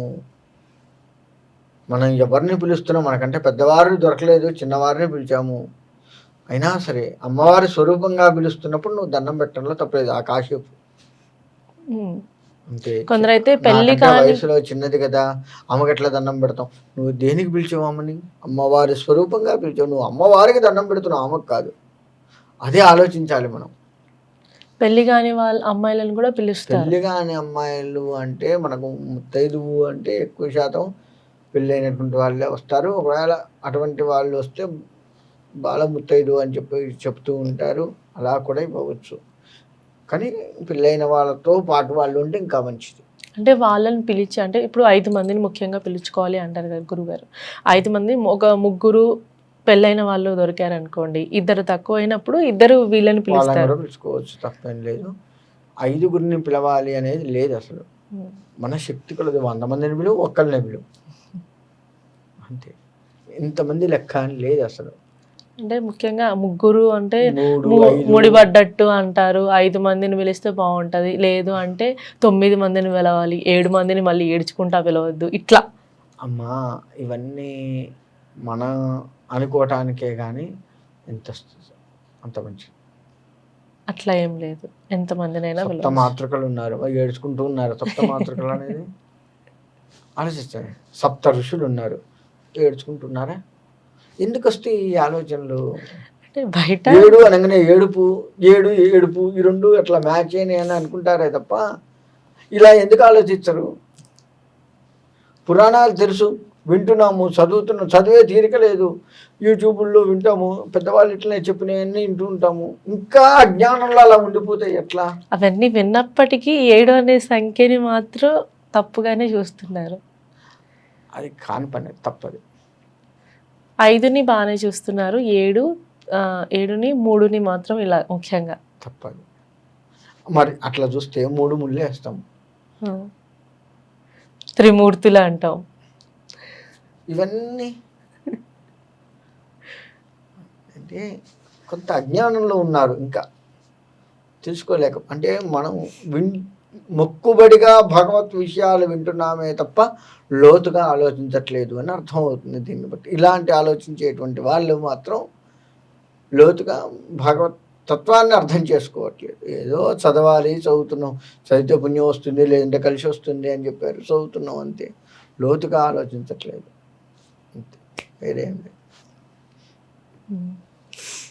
సరే గురువుగారు, ఇప్పుడు శ్రావణ మాసంలో ప్రతిరోజు నియమాలతో పాటించి పూజలు చేయాలి అంటారా, లేదు అంటే ఏ రోజు ముఖ్యంగా పూజ చేసుకుంటే మంచిది? మనకి మంగళగౌరి శ్రావణ శుక్రవారం ఉన్నాయి. మంగళవారం అమ్మవారు, శుక్రవారం అమ్మవారే కాబట్టి ఈ రెండు మనకి 5 శుక్రవారాలు వచ్చినాయి ఈసారి. ఈ 5 శుక్రవారాలు మంగళవారాలు కూడాను నియమనిష్టలతో ఉండడం మంచిది. కానీ మాంసాహారాలు తినడం చేయడం దయచేసి చేయకండి మిగతా వారాల్లో. ఈ వారాల్లో మనం తినకపోయినా మిగతా వారాల్లో ఆదివారం వస్తుంది, అయిపోయింది కదా, ఇంకేముంది, శుక్రవారం అయిపోయింది కదా, మళ్ళీ వారం కదా వచ్చేది, ఆదివారం మనం ప్రతి సంవత్సరం ప్రతి ఆదివారం తెచ్చుకునేది ఉంది కదా, అట్లనే ఇప్పుడు కూడా తెచ్చుకున్నాం, అలా పనికిరాదు. మనం అమ్మవారిని ఇంట్లో పెట్టినప్పుడు మాంసాహారాలు కానీ మందు తాగేటువంటి వాళ్ళు ఉంటే అటువంటివి కానీ బంద్ చేయడం ఉత్తమం.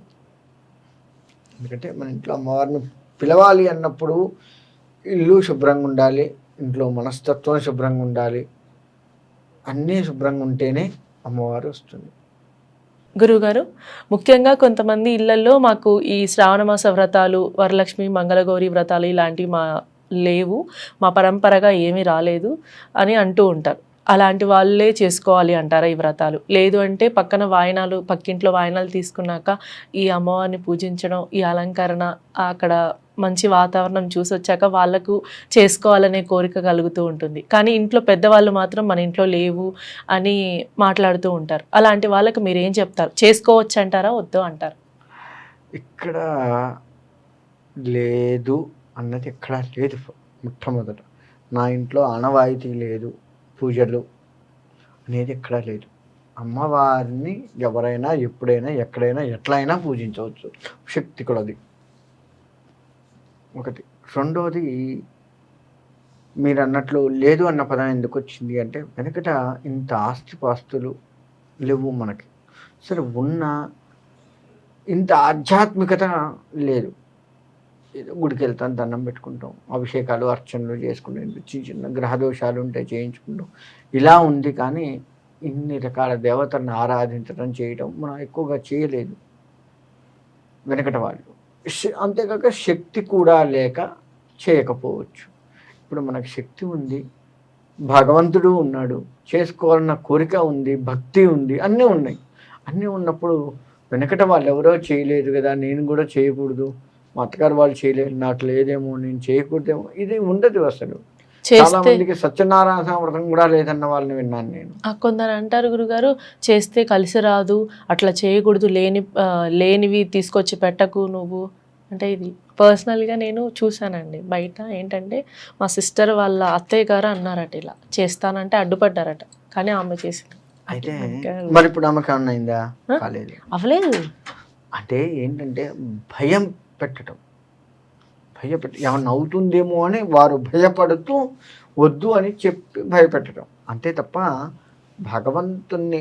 ఇప్పుడు అమ్మవారిని ఆరాధిస్తే అమ్మా అని పిలిస్తే పలకకుండా ఉంటుందా? ఇంట్లో అమ్మాయి వెళ్తుంది కదండి. ఇట్లా ఇప్పుడు ఉదాహరణకి మన పాప ఉంది, అబ్బాయో అమ్మాయో నిద్రపోతున్నారు, మనం లేచాం, పని చేసుకుంటున్నాం, 8 అవుతుంది, పిల్లగాళ్ళు లేవలే, ఎంత పనిలోనూ ఇంకా వాళ్ళు లేవలేదేంటి అని చూస్తాం. అవునా? అటు ఇటు మెసులుతున్నాడా, కింద పడుతున్నాడా మంచం మీద అనుకుంటే, లేవట్లేదేంటి అని ఒకసారి అటు చూస్తాం, మళ్ళీ మనం పని చేసుకుంటాం, మళ్ళీ చూస్తాం, వాళ్ళు లేచి అమ్మా అనగానే ఆ నాన్న లేచావా, దారా నాన్న అని దగ్గరికి తీసుకుంటాం. భగవంతుడు అంతే. ఇంతవరకు అమ్మవారు తన పని తను చేసుకుంటుంది. ఎవరిని ఉద్ధరించాలి, ఎవరిని ఉద్ధరించకూడదు, ఎవరు తనను పిలుస్తున్నారు, వాళ్ళ దగ్గరికి వెళ్ళి ఎట్లా అనుగ్రహించాలి, వాళ్ళ కర్మని ఎట్లా తొలగిస్తూ వాళ్ళని అనుగ్రహించాలి చూస్తూ ఉంది. తన పని తను చేసుకుంటుంది, మనల్ని గమనిస్తూ ఉంది. అరే ఇంకా ఏంది వీళ్ళ కర్మ ఏంది, ఇంకా నా పాదాలు పట్టుకోవట్లేదేంది, వాళ్ళు ముక్తిని పొందట్లేదేంది అని మన వైపు కనిపెడుతూనే ఉంటుంది. అలా చూస్తూ ఉంటుంది. ఒక తల్లి పసిపిల్లవాడిని ఎలా చూస్తే అలా చూస్తుంది. ఒకసారి లేచి అమ్మా అని మనం కట్టుకుంటే, అమ్మ నాన్న వచ్చావారా, పిల్లగాడు నిద్ర లేచాడు, అప్పటి వరకు మనం నిద్రలో ఉన్నాము. భగవంతుడు అమ్మవారిని ఆశ్రయించలేదు, భగవంతుని ఆశ్రయించలేదు, అయినా మనల్ని కనిపెడుతూ ఉన్నాడు. పిల్లవాడు నిద్ర లేవలేదు, మనం ఇక్కడ ఆశ్రయించలేదు. తీసుకుందాం దగ్గరికి, వాడు నిద్రలో ఉన్నాడు, పసిపిల్లవాడు నిద్ర లేవలేదు అంటే వాడు ఇంకా జ్ఞానంలోకి రాలేదు, ఓ మైకంలో ఉన్నాడు. మనం అంతే, అమ్మవారు అనే జ్ఞానంలోకి రాలేదు, ధనము ఇంకా అతరత్ర సంసారాధిక కష్టాలనే మైకంలో పడి ఉన్నాము. అవి లేచాడు, నిద్ర లేచాడు, పిల్లవాడు అమ్మ అని పట్టుకున్నాడు అంటే ఇవి పడుతున్నప్పటికీ ఒక్కసారి మనం వాటి నుంచి మేలుకో, భగవంతుడు అనేవాడు ఉన్నాడు, వాడు ఆశ్రయించాలి వాడిని అని వాడి పాదాలు పట్టుకోగానే తల్లి ఎమ్మటే ఆ నాన్న లేచావా నాన్న అని వాడి దగ్గర, దా నాన్న మొహం కడుక్కో, నాన్న పుక్కులు ఇచ్చుంబే, నాన్న ముందు మొహం కడుక్కో, బాత్రూమ్ వెళ్ళరా, చక్కగా తయారుగా స్నానం చేయి, నీకోసం వేడివేడికి ఉప్మా చేస్తా, వాడిని దగ్గరికి తీసుకొని వాడి ఆలనా పాలన చూసిందా లేదా? తల్లి కన్న తల్లి అమ్మవారు అంతే. నాన్న అమాయకంలోంచి వచ్చా దా నాన్న, ఇంక నేను నిన్ను ఉద్ధరిస్తా, ఇట్లా ఇట్లా బతుకు నాన్న, ఇట్లా ఉండు. మనకు బుద్ధి ప్రచోదనం, బుద్ధి ప్రచోదనం చేస్తూ ఉంటుంది. చేసి మనల్ని ఉద్ధరించడానికి ఆమె చేయాల్సింది చేస్తుంది. పిల్లవాడే లేవంగానే పిల్లవాడికి ఆకలి అవుతుంది, మొహం కడగాలి అంటే నియమనిష్టలు. మనం కూడా మనకు అమ్మవారు కావాలి, అమ్మవారి అనుగ్రహం పొందాలని ఆకలైంది, పట్టుకున్నాం అమ్మవా అని పిలిచాం, ఆమె పులకించిపోయింది, కథం. అక్కడి నుంచి నియమనిష్టలు. ముందు ఏం చేయాలి? పిల్లవాళ్ళు ఏమైనా వాడికి ఆకలిందని బిస్కెట్ పెడతావా? క్రిములు అవి ఇవి చేరతాయి, కాస్త నాయన మొహం కడుక్కో, స్నానం చేయరా, శుద్ధి చేస్తాం, మంచిగుండు, మంచి డ్రెస్ వేసుకో, నియమనిష్టలు లేచావు కదా, నియమాలు పాటించు, శుభ్రంగా ఉండు, ధర్మంగా ఉండు. వాడు మంచిగా స్నానం చేసి వచ్చాడు, కూర్చో అని చెప్పేసి బిస్కెట్, పాలు, లేకపోతే చేసిన ఏదైనా దోశ, ఉప్మా ఏదైనా కడుపు నిండా పెట్టి వాడు ఆకలి తీరుస్తుంది, వాడు తృప్తిపడి హాయిగా ఆడుకుంటాడు. మనం అంతే, ధర్మంగా ఉన్నాం, ధర్మంగా ఉండి మళ్ళీ ఉన్నాం, అమ్మవారు చూస్తూనే ఉంటుంది కదా. చూసినప్పుడు మనకి కావాల్సింది అప్పుడు వాడికి దోశ, ఉప్మా ఏవో చేసింది అట్ట పెట్టాము, మనకు కావాల్సినది అమ్మవారు మనకు అందిస్తుంది, అయిపోయింది. గురుగారు ముఖ్యంగా ఈ శ్రావణ మాస వ్రతాలనే కాదు, ఇంతకుముందు వాళ్ళ పెద్దవాళ్ళు కొన్ని వ్రతాలు పాటించి ఉండొచ్చు, ఆ తర్వాత తరం వాళ్ళు అది చేయకపోవడం, పాటించకపోవడానికి అడ్డంకులు పడడం, అలా అలా ఆ వ్రతాన్ని మర్చిపోతారు. దానివల్ల ఏమైనా సమస్యలు తలెత్తచ్చు అంటారా? ఖచ్చితంగా అమ్మ, వెనకటి నుంచి ఆచరిస్తున్నది ఏది కూడాను మర్చిపోకూడదు, వాటిని వదిలిపెట్టకూడదు. తద్వారా ఏంటంటే భగవంతుడి యొక్క ఆగ్రహానికి గురవుతాం. తద్వారా చిన్న చిన్న ఆర్థిక ఇబ్బందులు కావచ్చు, మానసిక ఇబ్బందులు కావచ్చు, ఇవో ఒకటి తలెత్తుతూ ఉంటాయి. అలా కాదు అని చెప్పేసి కనుక మనం తెలుసుకొని వాటిని చేస్తూ ఉంటే కొద్ది కొద్దిగా దూరం అవి మళ్ళీ మనం భగవత్ అనుగ్రహానికి పాత్రలు అవుతూ ఉంటాం. అలా పెద్దవాళ్ళు చేసిందే మనం చెయ్యాలి. వారు ఏ పూజలు చేశారో, ఏ దానాలు చేశారో అవి కూడా మనం పెద్దవారు అంటే ధర్మం ఏం చెప్పిందో అది మనం నడుచుకుంటూ ఉండాల్సిందే. ధర్మంలో వారు చేసిన పూజలన్నీ మనం చేయవలసిందే, ఆచారంగా వస్తూ ఉన్నవి. చెయ్యకపోతే కొంత ఆగ్రహానికి గురవ్వాల్సి వస్తుంది, భగవత అనుగ్రహానికి దూరం అవుతాం. భగవంతుడు ఏం శపించడు, అనుగ్రహం కాస్త తగ్గుతుంది, అదే మనకు శాపంగా మారుతుంది, అంతే. అంటే కొందరు అంటూ ఉంటారు, అంటే అప్పుడు ఉన్నప్పుడు ఏవో అడ్డంకులు వచ్చాయి, అలా అలా అడ్డంకులు వచ్చాయి, అడ్డంకులు అట్లనే ఉంటాయా? తగ్గిపోతాయి కదా, అవునా కదా. నేను నీ దగ్గరికి వస్తున్నాను, నాకు ట్రాఫిక్ అనే అడ్డంకం వచ్చింది, తను అధిగమించి నీ దగ్గరికి వచ్చాను, స్టూడియోలో కూర్చున్నాను, దాటుకొని వచ్చానా లేదా? అసలు అడ్డంకులు ఏ రాకుండా ఉండాలంటే దారులు ఎత్తుక్కున్నాం, మెట్రో ట్రాఫిక్ నుంచి బయటపడటం, మెట్రో దారి ఎత్తికాను నేను, ఎట్లనైనా నీ దగ్గరికి వచ్చాను. ఎక్కడో పాతాళంలో అడ్డంకులు ఉన్నాయి, పైన ఆకాశంలో నేనున్నా. అడ్డంకుల్ని దాటుకునే దారిని నెత్తుకున్నానా లేదా? మెట్రో అనే దారి ప్రతి దానికి ఉంటుందమ్మా. దాన్ని మనం తెలుసుకోక, దాన్ని ఆలోచించక చేయట్లేదు, అంతే. గురుగారు ముఖ్యంగా వ్రతాలు చేసే సమయంలో ఉపవాస దీక్షలు చేపడుతూ ఉంటారు మహిళలు, ఉపవాసాలు, జపాలు, ఇవన్నీ ఖచ్చితంగా పాటించాల్సిందే అంటారా? ఉపవాసము అంటే అసలు అర్థము భగవంతుడికి దగ్గరగా ఉండడము అని అర్థం. అంటే దగ్గర, వాసము అంటే ఉండడం, దగ్గరగా ఉండడం, భగవంతుడికి దగ్గరలో ఉండడం అంటే కూర్చోవడం కాదు, భగవద్ ధ్యానం చేస్తూ భగవంతుడికి సంబంధించినటువంటి పారాయణాలు చేసుకుంటూ, జపము చేసుకుంటూ ఉండడం భగవంతుడికి దగ్గరగా ఉండడం అవుతుంది. దాన్ని రాను ఉపవాసానికి తిండి బంద్ చేయడం కింద లెక్క వేశారు. అయితే ఇది ఒక రకంగా కూడా మంచిదే, భోజనం నియమాలు పాటిస్తూ ఉండడం కూడా మంచిదే. ఇక్కడ మనకు వచ్చేసరికి ఏమవుతుందంటే ఉపవాసం ఉండాలి, అందులో సందేహం లేదు. లౌకిక ఉపవాసం, భగవంతుడికి ధ్యానం చేసుకోవడం అవన్నీ తప్పదు, దాన్ని తీసేస్తే ఉపవాసం, భోజనం మానేయడం ఉపవాసం కింద లెక్కేద్దాం. అలా ఉండాల్సిందే. ఎందుకు అంటే ఆహార నియంత్రణ కనుక లేకపోతే ఇబ్బంది కలుగుతుంది శరీరానికి. కాబట్టి ఆహార నియంత్రణ అనేది ఖచ్చితంగా ఉండాల్సిందే. ఈ ఉపవాసం కూడా ఎలా చేయాలి అంటే, ఉదాహరణకు మనము శుక్రవారం ఉంటున్నాం. శుక్రవారం నియమాలు పాటిస్తూ ఉండాలి. శుక్రవారం అమ్మవారికి పూజ చేయాలి అనుకున్నాం, ఉపవాసం ఉండాలి అనుకున్నాం. పొద్దున్నే లేవడం, చక్కగా ఇల్లంతా శుభ్రం చేసుకొని, ఇల్లాలు కూడా స్నానం చేసి, మంచిగా తల స్నానం చేసి, ఉతికిన వస్త్రాలు కట్టుకొని, భగవంతుడి దగ్గర పాత నిర్మాల్యం అంటే పాత పూలు ఏమన్నా ఉంటే తీసి కొత్త పూలు అలంకరణ చేసుకొని, చక్కగా దీపారాధన అగరబత్తులు వెలిగించి, అమ్మవారికి సంబంధించిన అష్టోత్తరము, సహస్రనామం, కరావళం స్తోత్రం ఏదో వారికి వచ్చింది అమ్మవారిది చదివి, పండ్లు నైవేద్యం పెట్టి, హారతి ఇచ్చుకొని చేస్తాం, తంబూలాలు ఇచ్చి మొత్తం చేసుకుంటాం.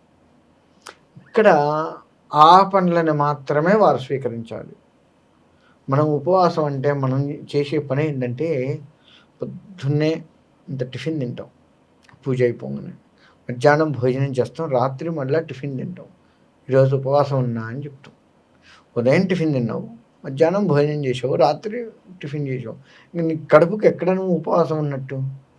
కొందరు అయితే అసలు ఏమీ తినకుండానే ఉంటారండి. కటిక ఉపవాసం కూడా ఉండకూడదు. మళ్ళీ అయితే ఇక్కడ నేను చెప్పేది ఏంటంటే, పొద్దున్నే భగవంతుడికి పూజలో నివేదించినటువంటి పనులను మధ్యాహ్నం తినేసి, రాత్రికి మళ్ళీ స్నానం చేసి, సాయంత్రం సంధ్యా సమయంలో 5:30 ఆ సమయంలో స్నానం చేసి, భగవద్ దీపారాధన చేసి, మళ్ళీ భగవంతుడికి సంబంధించినవి చదువుకొని, కాస్త చీకటి పడుతున్న సమయం కల్లా నువ్వు భోజనం తయారు చేసుకొని, ఆ భోజనం భగవంతుడికి నివేదన చేసి అది తినాలి. ఇది ఉపవాసం యొక్క నియమం. మరి ఇందులో షుగర్ పేషెంట్లు ఉంటారు, ఖచ్చితంగా టాబ్లెట్ వేయాలి.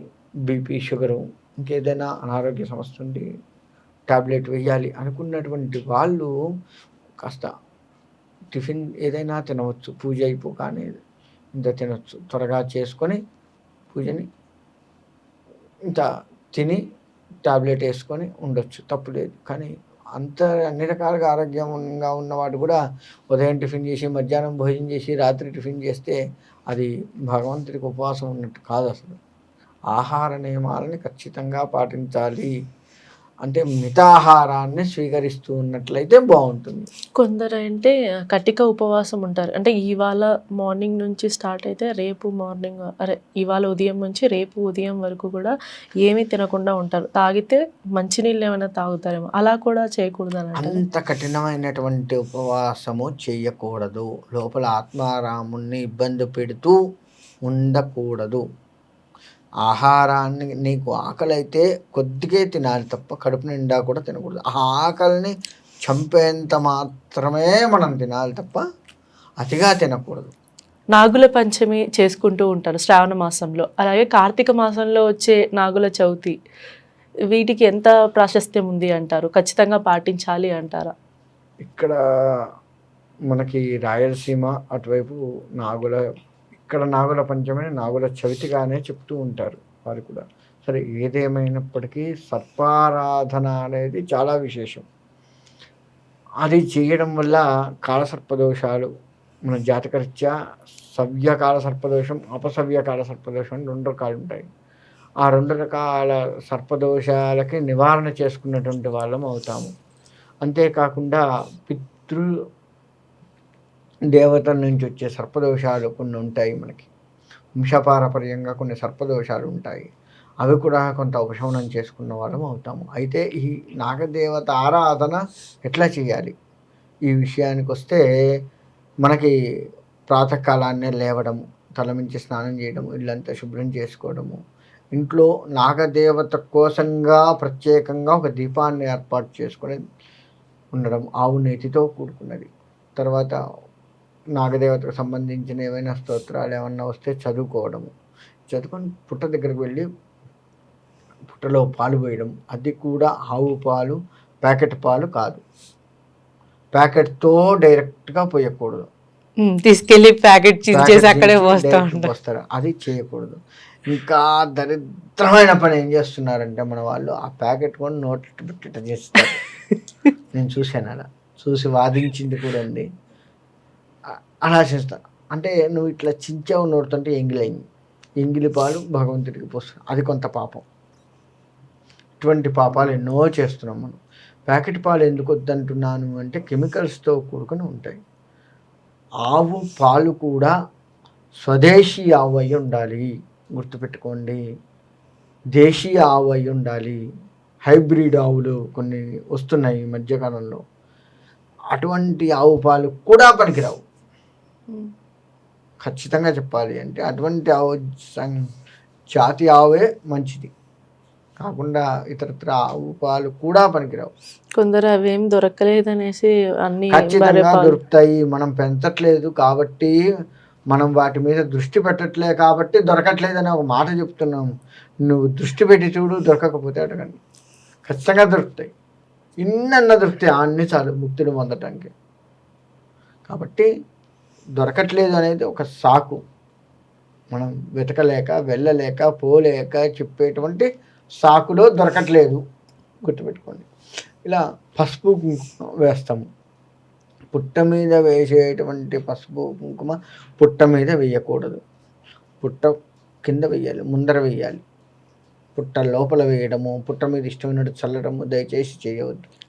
వాటి చుట్టూ కూడా నార్మల్గా పుట్ట చుట్టూ పుట్ట మీద మొత్తం ఇలా చల్లేయటం, వాటి చుట్టూ వేసి అగరబత్తీలు అవన్నీ పెట్టడం అలా కూడా చేస్తూ ఉంటాయి. ఈ పుట్టలో పాము వెళ్ళే దారి ఉంటుంది, ఆ దారి చుట్టూ అక్కడ లోపల పసుపు కుంకుమలు వేయడం కానీ, అక్కడ అగరబత్తీలు పుట్టకు గుచ్చటం కానీ, దాని లోపల పూలు వేయటం కానీ దయచేసి చేయకూడదు. మనము చేసే పూజ భగవంతుణ్ణి ప్రసన్నం చేసుకునే విధముగా ఉండాలి, కానీ భగవంతుడి ఆగ్రహానికి గురయ్యే విధంగా ఉండకూడదు. అందుకని మనకు పూలు కానీ పసుపు కుంకుమ కానీ భగవంతుడి పదాల దగ్గర సమర్పించాలి అని ఉందే తప్ప ఇష్టమైనట్టు భగవంతుడి మీద వేయకూడదు. ఇది చాలా చోట్ల చూస్తూ ఉన్నాను నేను. గ్రామ దేవతలు అయితే అసలు ఆ అమ్మవారు ఎవరో కూడా కనపడదు, ఆ విధంగా ఉంటుంది, అలా చేస్తుంటారు. మొత్తం పసుపు అసలు పసుపు పూయటంలో తప్పు లేదు, కానీ అసలు అమ్మవారిని ఎవరు ఏంది అనేది లేకుండా అసలు ముక్కు ఎక్కడుంది కన్నెక్కడుందో కూడా తెలియనంత ఇదిగా చేస్తుంటారు. దయచేసి అలా చేయద్దు. పాదాల దగ్గర సమర్పించి పాదాల దగ్గర ఉన్నది మనం స్వీకరించి పూలు తనలో పెట్టుకోవడం, కుంకుమ నుదుటిని పెట్టుకోవడం, ఇలా చెయ్యాలి తప్ప పుట్ట మీద పూర్తిగా వేయకూడదు. అలా వేసి ఆ పుట్టని ఆగం చేయవద్దు దయచేసి. పుట్ట ముందు వేయండి, పుట్ట ఇంత పుట్ట ఉంది, ఆ పుట్ట ముందు వేయండి, పైన వేయద్దు. పైన వేయటం వల్ల ఆ పుట్ట పాడయ్యే ప్రమాదం ఉంది, అది పాడు చేసిన పాపం మనకు తగులుతుంది. అందులో పాము ఉంటే దానికి మనం ఇప్పుడు వస్తున్న పసుపు కుంకుమలు కూడా కెమికల్కి సంబంధించినటువంటివి. ఆ పాముకు ఏ కొద్దిగా తగిలినా దానికి ఏదైనా వ్యాధి వచ్చింది అంటే అది మన వల్లనే అవుతుంది, ఆ పాపము కూడా మళ్ళీ మనది. కాబట్టి పాలు పోసేటప్పుడు చాలా జాగ్రత్తగా కెమికల్కి సంబంధించిన లేకుండా ఉండేటువంటి పాలు పోయడము, పసుపు కుంకుమ గంధము అక్షంతలు ఏవి వేసినా పూలతో సహా ఏది వేసినా పుట్ట ముందు వేయాలి తప్ప పుట్ట మీద వేయకపోవడము. ఇలా జాగ్రత్త. అగరబత్తీలు కూడా చూపించండి, పుట్టకు గుచ్చకండి, గుర్తుపెట్టుకోండి. మనం ఏది చేసినా ఇటువంటి తప్పు చేయవద్దు, పుట్టకు గుచ్చవద్దు, పక్కన ఎక్కడన్నా గుచ్చండి. ఇంకా మనం చేసే పని ఏంటంటే, ఉదాహరణకు ఒక అరటిపండు నివేదన పెట్టాము, అరటిపండు నైవేద్యం లేదు, కొబ్బరికాయ కొట్టి కొబ్బరికాయ నైవేద్యం పెట్టాము. పెట్టిన తర్వాత ఈ అగరబత్తీలు దానికి గుచ్చుతారు, నివేదన పెట్టినటువంటి, అది కూడా తప్పే. మళ్ళీ ఎన్నో మనం కావాలని చేస్తున్నామా అజ్ఞానంతో చేస్తున్నామా తెలియట్లేదు, కానీ జనాలు ఇటువంటివన్నీ దయచేసి మానేసేయండి. అరటిపండు కేవలం అగరబత్తీలు గుచ్చడానికి ఇంకో అరటిపండు పెట్టుకోండి పక్కన, దాన్ని నైవేద్యం వాడకండి. నైవేద్యానికి పెట్టింది, నైవేద్యం పెట్టిన దానికి ఈ అగరబత్తీలు గుచ్చకండి, దేని దానికే ఉంచండి తప్ప ఇటువంటి చిన్న చిన్న తప్పులన్నీ చేస్తున్నాము. అలా చేయొద్దు.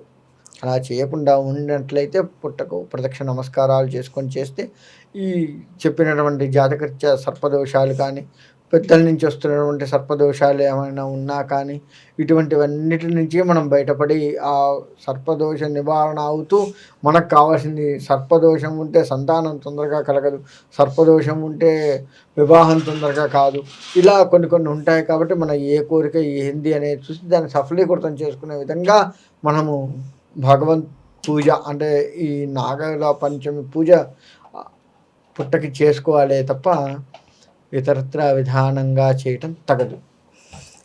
ముఖ్యంగా గురుగారు కొందరు ఏంటంటా ఉంటారంటే నాగుల పంచమి రోజు కొబ్బరికాయ కొట్టకూడదు, అలాగే ఇంట్లో బాండీలు వెలిగించకూడదు అంటూ ఉంటారు. ఇంట్లో నూనె బాండీలు ఇలా వెలిగించకూడదు అని కొన్ని కొన్ని చోట్ల అలా ప్రాశస్తంలో ఉందన్నమాట. అంటే అది ఎంతవరకు నిజం ఇక్కడ అంటారు? కొబ్బరికాయ కొట్టకూడదు, చేయకూడదు. కొబ్బరికాయ కొట్టడం అహంకారాన్ని తీసివేయటానికి గుర్తు. ఇంకా బాండీలు అంటే ఘాటొస్తుంది. పోపు అవి పెడితే ఘాటొస్తుంది. అలా ఘాటుగా ఇంట్లో ఉండకూడదు అని కొన్ని ప్రాంతాల్లో ఆచారం ఉంది. సరే, అది పాటించడం మంచిదే, తప్పులేదు. కాకపోతే ఈ ఉపవాసం ఉండడము, నాగుల చవితికి రోజు ఉపవాసం ఉండడము, చేయడం, ఇటువంటి వారు వేడి పదార్థాలు తీసుకోవడం, చేయకూడదు. మనం పుట్టలో పాలు పోసేటప్పుడు కూడా, పోయటానికి వెళ్ళేటప్పుడు కూడా మనం టీ, కాఫీలు తాగే అలవాటు ఉంటే అవి తాగకూడదు. పాలు, బూస్ట్లు, హార్లిక్స్లు ఇటువంటివి తాగే అలవాటు ఉంటే అవి తాగకుండా కాస్త ఖాళీ కడుపుతో వెళ్ళి భగవత్ పూజా విధానం అంతా చేసుకొని ఆ పుట్టకు పాలు పోసి మళ్ళీ ఇంటికి వచ్చి తర్వాత ఒక నిమిషం ఇంట్లో కూర్చొని మీరు ఈ తినొచ్చు, తాగొచ్చు, తప్పులేదు. కానీ మీరు వేడిగా కానీ తినకూడదు, తాగకూడదు. పూజ అయిన తర్వాత కూడా ఉపవాసం ఉండాలి, నియమంగా ఉండాలి రోజు మొత్తం అనుకున్నటువంటి వారు వేడి పదార్థాలు ఎట్టి పరిస్థితుల్లో తీసుకోకూడదు. గుర్తుపెట్టుకోండి. ముఖ్యంగా చాలామంది పొట్లకాయ కూడా వాడరు. పొట్లకాయ పాము స్వరూపంగా, అంటే పాము ఆకారంగా ఉంటుంది అని పొట్లకాయ కూడా తినరు. ఆ రోజు కూడా తినకపోవడం మంచిది. కొబ్బరికాయ ఏంటంటే, ఈ కొబ్బరికాయకున్న వెనక స్టోరీ, కొబ్బరికాయ కొడితే పడగ మీద కొట్టినట్టు ఇంటి అలా ఉంటుంది, అట్లా ఉంటుంది. మనం దేవుని మీద కొట్టట్లేదు, ముందర ఎక్కడో కొడుతున్నాం కాబట్టి తప్పలేదు. నా అహంకారం మొత్తం కూడా నీవు స్వీకరించి నన్ను ఉద్ధరించు. కొబ్బరికాయ ఎంత బలంగా, ఎంత గట్టిగా ఉంటుంది, పెంక కొట్టాలంటే తొందర పగలు. మన అహంకారం కూడా తొందరగా పోదు. అందుకే కొబ్బరికాయ కొట్టేది. కొబ్బరికాయ పగిలిపోయినట్టు నా అహంకారం పగిలిపోవాలి. లోపల కొబ్బరి ఎంత స్వచ్ఛంగా ఉంటుంది, నా మనసు అంత స్వచ్ఛంగా ఉండాలి. కొబ్బరి నీళ్ళు ఎంత మధురంగా ఉంటాయి, నా జీవితం అంత మధురంగా ఉండాలి అని గుర్తు. అంతే తప్ప వేరే ఏం లేదు. కొబ్బరికాయ కొట్టడంలో, ఏ దేవుడికి కొబ్బరికాయ కొట్టడంలో అయినా అంతరార్థం అది. అలాగే గురువుగారు, కొన్ని ప్రాంతాల్లో ఈ పుట్టకి వెళ్ళేటప్పుడు తడి బట్టలతో వెళ్తారు. అది ఇంకా మంచిది. తడి బట్టల్లో కట్టుకొని అమ్మవారికి, అదే నాగుల దేవతకు కూడా నల్ల చీరనే పెట్టాలి అని కొందరు అనుకుంటూ ఉంటారు. నూలు చీర, నల్ల చీర, ఇట్లా వీళ్ళు కూడా అలాగే కట్టుకొని అలాగే వేషధారణలో వెళ్ళి తడి బట్టలతో వెళ్ళి పూజ చేసుకొని వస్తూ ఉంటారు. తడి బట్టలతో వెళ్ళడం ఇంకా మంచిది. అట్లా అని చెప్పి నీళ్లు కారుతూ ఉండొద్దు. గట్టిగా పిండేసుకొని తడిపుడిగా ఉండేట్లుగా చూసుకొని వెళ్ళడం మంచిది. తడి బట్టలు ఎందుకు వెళ్తారు అంటే, అశౌచం ఎక్కడా లేకుండా ఉండాలి అని. అంటే మనం వెళ్ళే దారి ఏదైనా ఇబ్బందిగా ఉన్నా ఈ తడి బట్టలతో ఉండడం వల్ల అటువంటిది మనకు సోకదు అని చెప్పేసి తడి బట్టల మీద వెళ్తూ ఉంటారు. అది చాలా మంచిది అలా వెళ్ళడం. అమ్మవారికి సమర్పించేది కూడా మీ ఆచారం ఎలా ఉందో అలా బట్టలు సమర్పించుకొని చేసుకోవడం ఇంకా మంచిది. అంటే ప్రత్యేకంగా శాస్త్రం ప్రకారం ఏం చెప్తున్నారండి? శాస్త్రంలో ఏముంది? ఏ వస్త్రాలు అమ్మవారికి పెట్టాలి, అట్లా నియమాలు?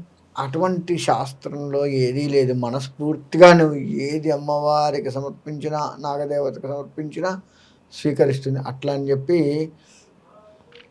మనము శాస్త్రానికి విరుద్ధమైన మందు పోయడం, మాంసాహారాలు దేవుడికి పెట్టడం, ఇటువంటివి లేవు. కొందరు కోడిగుడ్డు అంటే అది కొంతమంది శాకాహారం అంటారు, కొంతమంది మాంసాహారం అంటారు. పాము గుడ్డు తింటుంది అని చెప్పేసి ఒక ఇదితోటి పెడుతూ ఉంటారు. అది అమ్మవారి ముందు పెట్టడం తప్పులేదు, శాకాహారంగా భావిస్తూ పెట్టండి, కానీ నిజంగా మాంసాహారాన్ని అయితే పెట్టకూడదు. గురుగారు, రాఖీ పండగకి కథ ఉంది అంటారు వెనకాల. ఉన్న కథ ఏంటి? ఆ రాఖీ కట్టడం వల్ల అన్నయ్యకి కానీ తమ్ముడికి, వాళ్ళ సోదరులకి మంచి జరుగుతుంది అంటూ ఉంటారు. అది ఎంతవరకు నిజం? ఇక్కడ రాఖీ పండగ మనకి ప్రధానముగా ఎక్కడి నుంచి వచ్చిందంటే ద్వాపరయుగం నుంచి వచ్చింది. ద్వాపరయుగంలో రాఖీ పండగ ప్రారంభమైంది అని కూడా చెప్తూ ఉంటారు. ద్రౌపదీదేవి కృష్ణుడికి రాఖీ కట్టింది అని చెప్పేసి చెప్తూ ఉంటారు. ఇంకా చెప్పాలి అంటే అసలు రాఖీ రక్షగా కడుతూ ఉంటారు. అంటే ఒక సోదరి తన సోదరుడికి, పెద్దవారు కావచ్చు చిన్నవచ్చు, నేను నీకున్నాను, మన ఇద్దరం ఒక తల్లి పిల్లలము, చచ్చిందాక ఇలానే కలిసి ఉందాము, చక్కగా ఉందాము, ఏ కష్టం వచ్చినా నేను నీకున్నాను, నాకే కష్టం వచ్చినా నువ్వు ఉంటావు అని ప్రేమానురాగాలు పంచుకోవటానికి కోసంగా కట్టినటువంటి ఇది రక్షాబంధనం అంటాం. అంటే రక్ష కోసంగా కడుతూ ఉంటారు. దీన్ని కొన్ని ప్రాంతాల్లో కొన్ని చోట్ల భార్య భర్తకు కూడా కడుతుంది. ఎట్లా అంటే యుద్ధాలకు వెళ్ళినప్పుడు రక్షగా కట్టే ఆచారం ఉంది భార్య. ఎందుకంటే భర్త యుద్ధానికి వెళ్తున్నాడు, వస్తారు రారు తెలియదు, ఆ యుద్ధంలో రక్షగా కడతారు. అలా ప్రతి సంవత్సరము కూడా నా భర్త ఎన్ని యుద్ధాలు చేసినా, తన మీద ఎంతమంది దాడులు చేయటానికి వచ్చినా సుభిక్షంగా ఉండాలి అని ప్రతి సంవత్సరము కూడా ఆ రక్ష అమ్మవారి దగ్గర పెట్టి కట్టడము చేయడము చేస్తూ ఉంటారు. అందుకే ఈ రక్షాబంధనము అనే పేరు వచ్చింది. రాను రాను అన్నా చెల్లెళ్ళకి, అక్కా తమ్ముళ్ళకి వచ్చింది. అయితే ఇక్కడ మరి ఈ అన్నా చెల్లెళ్ళకి, అక్కా తమ్ముళ్ళకి వచ్చింది కదా, మరి ఇంటి ఆడబిడ్డ అంటే లక్ష్మీ స్వరూపం. అంటే ఈ లక్ష్మీ స్వరూపము నీకు ఎప్పుడూ కూడా రక్షగా ఉండాలి, లక్ష్మీప్రదం ఎప్పుడూ ఉండాలి నీ ఇంట్లో అన్నట్లుగా అక్క తమ్ముడికి కట్టడము, లేదా చెల్లి అన్నయ్యకి కట్టడము, ఇలా చేస్తూ ఉంటారు. అంటే ఇంటి ఆడపిల్ల లక్ష్మీప్రదము కదా. ఇప్పుడు వస్తున్న లక్ష్మీప్రదాలు ఎట్లయినాయి? ఏమన్నా ఇస్తే నీ దగ్గరకు వస్తాను నేను. బహుమతి ఏమిస్తావు కడితే? నాకు బహుమతిగా నువ్వు నాకేమిస్తావు అనేది లక్ష్మీప్రదం అయింది. ఇస్తే వస్తా, కాస్ట్లీ చీర పెడితే వస్తా, లేదు కొద్దిగా బాగా గొప్పవాడైతే కార్ ఇస్తావా, లేకపోతే స్కూటీ ఇస్తావా, లేకపోతే ఒక ఇల్లు ఇస్తావా, ఇది మొదలైన గిఫ్ట్లు ఏమిస్తావు అన్న ఇదేంటి. ఒకటి అన్నా చెల్లెళ్ళ బంధం కావచ్చు, అక్కా తమ్ముళ్ళ బంధం కావచ్చు, ధనంతో ముడిపడి ఉండకూడదు. ఆ బంధం ఎప్పుడైనా కానీ ప్రేమానురాగాలతో ముడిపడి ఉండాలి. అతడి శక్తి కొలది. ఇంటికి నువ్వు ఆడపిల్లగా వచ్చావు, ఓ పండగ పూట వచ్చావు కాబట్టి నా శక్తిగా నేను నీకు జాకెట్ ముక్కే పెట్టచ్చు, చీరే పెట్టచ్చు, ఇంకా ఎక్కువ శక్తి ఉంటే ఇంకేమన్నా ఇవ్వచ్చు. అది నువ్వు ప్రేమతో తీసుకోవాలి. ఏదీ పెట్టలేదు పర్వాలేదు, నా అన్నయ్య ఈ రోజు పెట్టకపోయినా ఆయన బాగున్నా చాలు, నాకు పెట్టాలి అని కాదు నేను నీకు కట్టింది, వాడు చక్కగా సుఖ సంతోషాలతో అమ్మవారి అనుగ్రహం కలిగి ఉండాలి అన్న భావంతో నీవు కట్టాలే తప్ప ఏమిస్తాడు ఇస్తేనే కడతాను అన్న భావంతో నువ్వు వస్తే అది వ్యాపారం అవుతుంది తప్ప అనుబంధం కాదు. ఇది ఎవరైతే తన సోదరుడికి రక్ష కట్టడానికి రాఖీ పండక్కని వెళ్తారో వారు ప్రేమానురాగాలే చూడండి, కానీ ఇద్దరి మధ్య వ్యాపార సంబంధాలు దయచేసి చూడకండి. అలా చూస్తే అది వారిని కన్నవారికి వారికి కూడా శ్రేయస్కరం కాదు. సమాజంలో ఇటువంటి భావన ఉన్నటువంటి వాళ్ళని ఎవరూ కూడా దగ్గరగా అంటే ప్రేమానురాగాలతో ఆదరించరు. సమాజంలో ఎవరు కూడా వీరిని గుర్తించరు. ఎంతసేపు డబ్బు మనుషులు రా వీళ్ళు అనే భావన వస్తుందే తప్ప ఎక్కడా కూడా వీరు మంచివారు అనే భావన రాదు. కాబట్టి ఎవరూ కూడా అలా ఉంచకండి. అది కూడా గొప్పలు చెప్పుకోకండి. నా అన్నయ్య జాకెట్ ముక్కే పెట్టాడు అని చెప్పొద్దు, నా అన్నయ్య చీర పెట్టాడు అని ఎవరికీ చెప్పొద్దు, నా అన్నయ్య పెద్ద బంగ్లా కొనిపెట్టాడు అని చెప్పుకోవద్దు. ఏది కూడా బయటికి చెప్పొద్దు. వాడి శక్తితో వాడు ఇచ్చాడు, వాడు ఇవ్వకపోయినా పర్వాలేదు, వాడు మంచిగుంటే చాలు అన్న భావన బయటికి చెప్పండి తప్ప ఏమిచ్చాడు నాసిరకం చీరే ఆయన ఇచ్చింది ఇలా దయచేసి అనకండి. తన శక్తి కొలది తను ఏదో ఇస్తాడు, తీసుకోండి, దాన్ని ఆస్వాదించండి. గుర్తుపెట్టుకోండి, నీ యొక్క సోదరుడు నీకు ఏది ఇచ్చాడో దాన్ని నువ్వు ఎన్నాళ్ళు ధరిస్తావో, ఎన్నాళ్ళు అది చూసి మురిసిపోతావో, ప్రేమానురాగాలతో నీవు మురిసిపోయావా. ఇప్పుడు మా అన్నయ్య చీర కొనిపెట్టారు, ఎంత బాగుందో, అది నీకు నచ్చకపోయినా సరే, ఆ కలర్ నచ్చలేదు అయినా సరే నువ్వు దాన్ని ప్రేమగా ఇచ్చాడు, అన్నయ్య నాకు ప్రేమగా ఇచ్చాడు అని దాన్ని తీసుకొని అది కట్టుకొని ఎన్నాళ్ళు నా అన్నయ్య ప్రేమగా ఇది పెట్టాడు అని నువ్వు చెప్పుకోగలుగుతావు, అన్నాళ్ళు వాడింట్లో సిరి సంపదలు ఉంటాయి అందుకే మనం ప్రతి సంవత్సరం కట్టేది. ఎందుకంటే ఇప్పుడు ఉదాహరణకి చీర పెట్టావు, సంవత్సరంలో చినిగిపోయింది అనుకుందాం, ఇంకో సంవత్సరానికల్లా మళ్ళీ రాఖీ పండగకి ఇంకో చీర పెడతాడు, మళ్ళీ అది ఇంకో సంవత్సరం వస్తుంది. అంటే వాడి యొక్క ఇంట్లో ఆ యొక్క సోదరుడి ఇంట్లో లక్ష్మీప్రదం ఎప్పటికప్పుడు నీ వల్ల తాండవిస్తుంది. నీ యొక్క ప్రేమ ఎప్పుడైతే వాడి మీద ఉందో, ఎప్పుడైతే నువ్వు మనస్ఫూర్తిగా నా అన్న కానీ తమ్ముడు కానీ బాగుండాలి అని అనుకున్నావో, ఎప్పుడైతే మనస్ఫూర్తిగా నీవు వాడి ఆనందాన్ని వాడి సుఖాన్ని కోరుకున్నావో, వాడి ఇంట్లో లక్ష్మీప్రదం కలుగుతుంది. వాడి ఇంట్లో ఎంత లక్ష్మీప్రదం కలిగిందో నీకు అంత బాగా నిన్ను చూసుకుంటాడు. గుర్తుపెట్టుకోండి. అందుకే ఇంటికి ఆడపిల్ల వచ్చి పోతూ ఉండాలి అనేది ఎందుకు అంటే, ఆదరించాలి ఆడపిల్లని అనేది ఎందుకు అంటే, అందుకే ఇటు నీ కుటుంబాన్ని చూసుకుంటాడు, తన కుటుంబాన్ని చూసుకోగలుగుతాడు. నీవు లక్ష్మీప్రదంగా వచ్చి ఆనందంగా తినిపోతూ ఉంటే అంత మంచిది. చివరికి వాడింట్లో పచ్చడి మెతుకులు వేసి పెట్టినా సరే, తన యొక్క పరిస్థితి బాగాలేక తన ఇంటికి నీవు వస్తే, నువ్వు ఇంట్లో అప్పటి వరకు పంచపక్ష పరవన్నాలు తింటున్న దానివైనా సరే, సోదరుడి ఇంటికి వచ్చే పచ్చడి మెతుకులు వేసినా, ఈ పచ్చడి మెతుకులను పెట్టిన ప్రేమ అక్కడ పంచామృతం దానికంటే కూడా ఎక్కువ.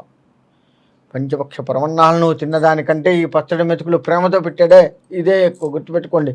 దీనంత ప్రేమగా అక్కడ నువ్వు తినలేవు. టేస్ట్గా తింటావేమో కానీ ప్రేమగా తినలేవు. గుర్తుపెట్టుకోండి. రుచి వేరు, ప్రేమ వేరు. రుచిగా నువ్వు ఎంతన్నా తినొచ్చు కానీ ప్రేమతో నువ్వు పచ్చడి మెతుకులు తిన్నదే గొప్ప అవుతుంది. కాబట్టి ఏది పెట్టినా సరే ప్రేమతో పెట్టాలి, ప్రేమతో స్వీకరించాలి, ప్రేమతో ఉండి ఆ ఉన్న కాసేపు నవ్వుకుంటూ ఆనందంగా చిన్ననాటి విషయాలు గుర్తు చేసుకుంటూ అప్పుడు అట్లా ఉన్నాం ఇట్లున్నాం సరదాగా కొట్టుకున్నాం చేసాం, జ్వరం వస్తే ఏడ్చా నేను నీకోసం, భయపడ్డా బాధపడ్డా, మంచి చెడు అన్నీ కూడా ఒక్కసారి నెమరు వేసుకుంటూ ఆ జ్ఞాపకాలని ఇద్దరూ కూడా అన్నా చెల్లెళ్ళు అక్కా తమ్ముళ్ళు పంచుకుంటూ, ఎంతమంది ఉంటే అంతమంది, ఇద్దరు అని చెప్పాను, అన్నదమ్ముళ్ళు ఎక్కువ ఉంటే ఎక్కువ మంది, అక్క చెల్లెళ్ళు ఎక్కువ ఉంటే ఎక్కువ మంది, అందరూ కలిసి కూర్చొని అవి పంచుకుంటూ ఆ మధుర జ్ఞాపకాలని నెమరవేసుకుంటూ ఆనందంగా ఉండి భోజనం చేసి వెళ్తారు కదా. ఆ జ్ఞాపకం మళ్ళా సంవత్సరం వరకు గుర్తుంటుంది. నా అన్న ఇంటికి వెళ్ళి మాట్లాడుకున్నా, నా చెల్లి ఇంటికి వెళ్ళి మాట్లాడుకున్నా, అంత గొప్పగా నవ్వుకొని కళ్ళల్లో నీళ్లు తిరిగిన అంత గొప్ప ఆనందం మళ్ళీ ఇంతవరకు పొందలేదు. అంత మనస్ఫూర్తిగా ఎక్కడా కూడా ఉండలేవు. నువ్వు అన్న ఇంటికి వెళ్ళి లేదా తమ్ముడి ఇంటికి వెళ్ళి ఉన్నంత మనస్ఫూర్తిగా ఎక్కడా కూడా ఉండలేవు. గుర్తుపెట్టుకోండి. ఛాలెంజ్గా చెప్తున్నాను నేను, ఎక్కడికన్నా వెళ్ళి చూడండి, ఇక్కడ ఉన్నంత మనస్ఫూర్తిగా ఉండలేవు. కాకపోతే ఇక్కడ ఉన్న కోడలు నిన్ను ఏమన్నా బాధ పెడితే పెట్టుండొచ్చు, ఇక్కడ ఉన్న అత్తగారు వాళ్ళు ఏమన్నా నిన్ను బాధ పెడితే పెట్టుండొచ్చు, కానీ నీ సోదరుడు ఎట్టి పరిస్థితుల్లో బాధ పెట్టడు. నువ్వు వాళ్ళని కాసేపు తీసి పక్కకు పెట్టండి. మనసులో ఆ కాసేపు వాళ్ళు పెడితే పెట్టారు, వాళ్ళ కర్మ వాళ్ళదే. నా వాడితో నేను ఉన్నానా లేదా, నా అన్నానా లేదా, నా తమ్ముడితో నేను మనస్ఫూర్తిగా ఉన్నానా లేదా, అదొక్కటే చూసుకోండి. తద్వారా మంచి జరుగుతుంది. వాడు ఎంత ఉన్నత స్థితికి వస్తే మనల్ని కూడా అంత ప్రేమానురాగాలతో అంత బాగా చూసుకోగలడు. అది గుర్తుపెట్టుకోండి. కానీ రాఖీని ఎట్టి పరిస్థితుల్లో వ్యాపారంగా చేసుకోకండి. ఇప్పటికే మనం అన్నీ కల్తీ చేసుకున్నాం. మనం తినే ఆహారం కలితే, మనం ఉండేది కలితే, మన చుట్టుపక్కల మనం పీల్చే గాలి కూడా కల్తీ అయింది చివరికి. కానీ ఈ ప్రేమానురాగాల్ని మాత్రం కల్తీ చేసుకోకండి దయచేసి. మనం ఎట్లా ఉంటామో మన పిల్లలు అలా ఉంటారు. గుర్తుపెట్టుకోండి. మనం మన అన్నదమ్ములతో అక్క చెల్లెలతో కొట్టుకుంటూ ఉన్నామా, వాళ్ళు మనల్ని చూసి ఆ విధంగానే కొట్టుకుంటారు. ప్రేమానురాగాలు రాను రాను అంతరించిపోయే పరిస్థితికి తేవటానికి కారణం మనమే అవుతాం. సోదర సోదరీమణుల ప్రేమ ఎప్పటికీ నిలిచిపోవాలి అన్నట్లుగా ఉండాలే తప్ప ఇంతటితో అయిపోయింది, నా తరం అయితే వెళ్ళిందిగా అన్న ఇదిగా దయచేసి ఎవరూ ఉండకండి. అది ఎంత గొప్పవాళ్ళు కానీ ఎంత చిన్నవాళ్ళు కానీ. వ్యాపార దృష్టితో రాఖీలు కట్టడం మానివేయండి. ప్రేమానురాగాలతో వెళ్ళండి, కట్టండి, చెయ్యండి. నీకు అన్నయ్య తమ్ముడు వాళ్ళ వరకే నీకు సంబంధం, మిగతా వాళ్ళు ఎట్లన్నా ఉండని. కాసేపు వాళ్ళని కాస్త మనస్సులోంచి తీసివేసి వీడితో నువ్వు ప్రేమగుంటున్నావా లేదా, అదొక్కటే చూసుకోండి. సోదర సోదరీమణుల ప్రేమని చెప్పటానికి లేదు. గుర్తుపెట్టుకోండి. ఒక్కడ చెప్తా వినండి. మన అక్క కానీ చెల్లె కానీ మనతో పాటే పుట్టింది, మనం చచ్చిందాకా ఉంటుంది. మధ్యలో వస్తారు వెళ్తారు. భర్త అయినా సరే మధ్యలో వచ్చేవాడే, భార్య అయినా మధ్యలో వచ్చేది. కానీ పుట్టిన దగ్గర నుంచి చచ్చేంత వరకు సోదర సోదరీమణులే ఉంటారు. ఈ మధ్యలో వచ్చారు, మధ్యలోనే వెళ్తారు. కానీ పుట్టిన దగ్గర నుంచి చచ్చిందాక ఎవరు మధ్యలో రాలే కదా, కలిసే పుట్టాం, కలిసే చస్తాం. కాబట్టి ఈ చావు అనేది వెనక ముందు అవుతుందే తప్ప మధ్యలో వచ్చిన బంధాలు కావు కదా. కాబట్టి మధ్యలో వచ్చిన బంధాల కోసం మొదటి నుంచి ఉన్న బంధాలని వేరు చేసుకోకండి. ఒక్క అన్నా చెల్లెళ్ళే కాదు, అన్నా తమ్ములు కూడా ఇది వర్తిస్తుంది, గుర్తుపెట్టుకోండి. ఎంత మనం ప్రేమానురాగాలతో ఉంటే మన తర్వాత తరాల వారు ఆ విధంగా ఉండి ఒకళ్ళ కష్టానికి ఒకళ్ళు సరి చేసుకుంటూ ఆ కుటుంబం వ్యవస్థ బాగుపడుతుంది, తద్వారా మనం బాగుపడతాం. కాబట్టి ముఖ్యంగా ఈ రాఖీ పండుగ గురించి చెప్తున్నాం కాబట్టి రాఖీ పండుగ వ్యాపారము దయచేసి చేసుకోకండి.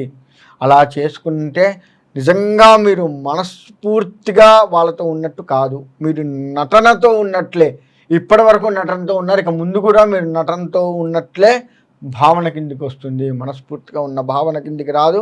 అటువంటి సాంప్రదాయాన్ని భావితరాల వారికి దయచేసి అందించొద్దు. ప్రేమానురాగాలతో కూడుకున్న సాంప్రదాయాలని మనకటి నుంచి ఉన్నాము, అదే మనం పాటిస్తూ తర్వాత మన తరాల వారికి కూడా అది అందేలా చూద్దాము. ఆ ప్రేమానురాగాలని కొనసాగేటట్టుగా ఎన్ని తరాలైనా మన పేరు మన వంశాలు చెప్పుకునేట్లుగా మనం ఉండాలే తప్ప వేరే విధంగా ఉండకూడదు.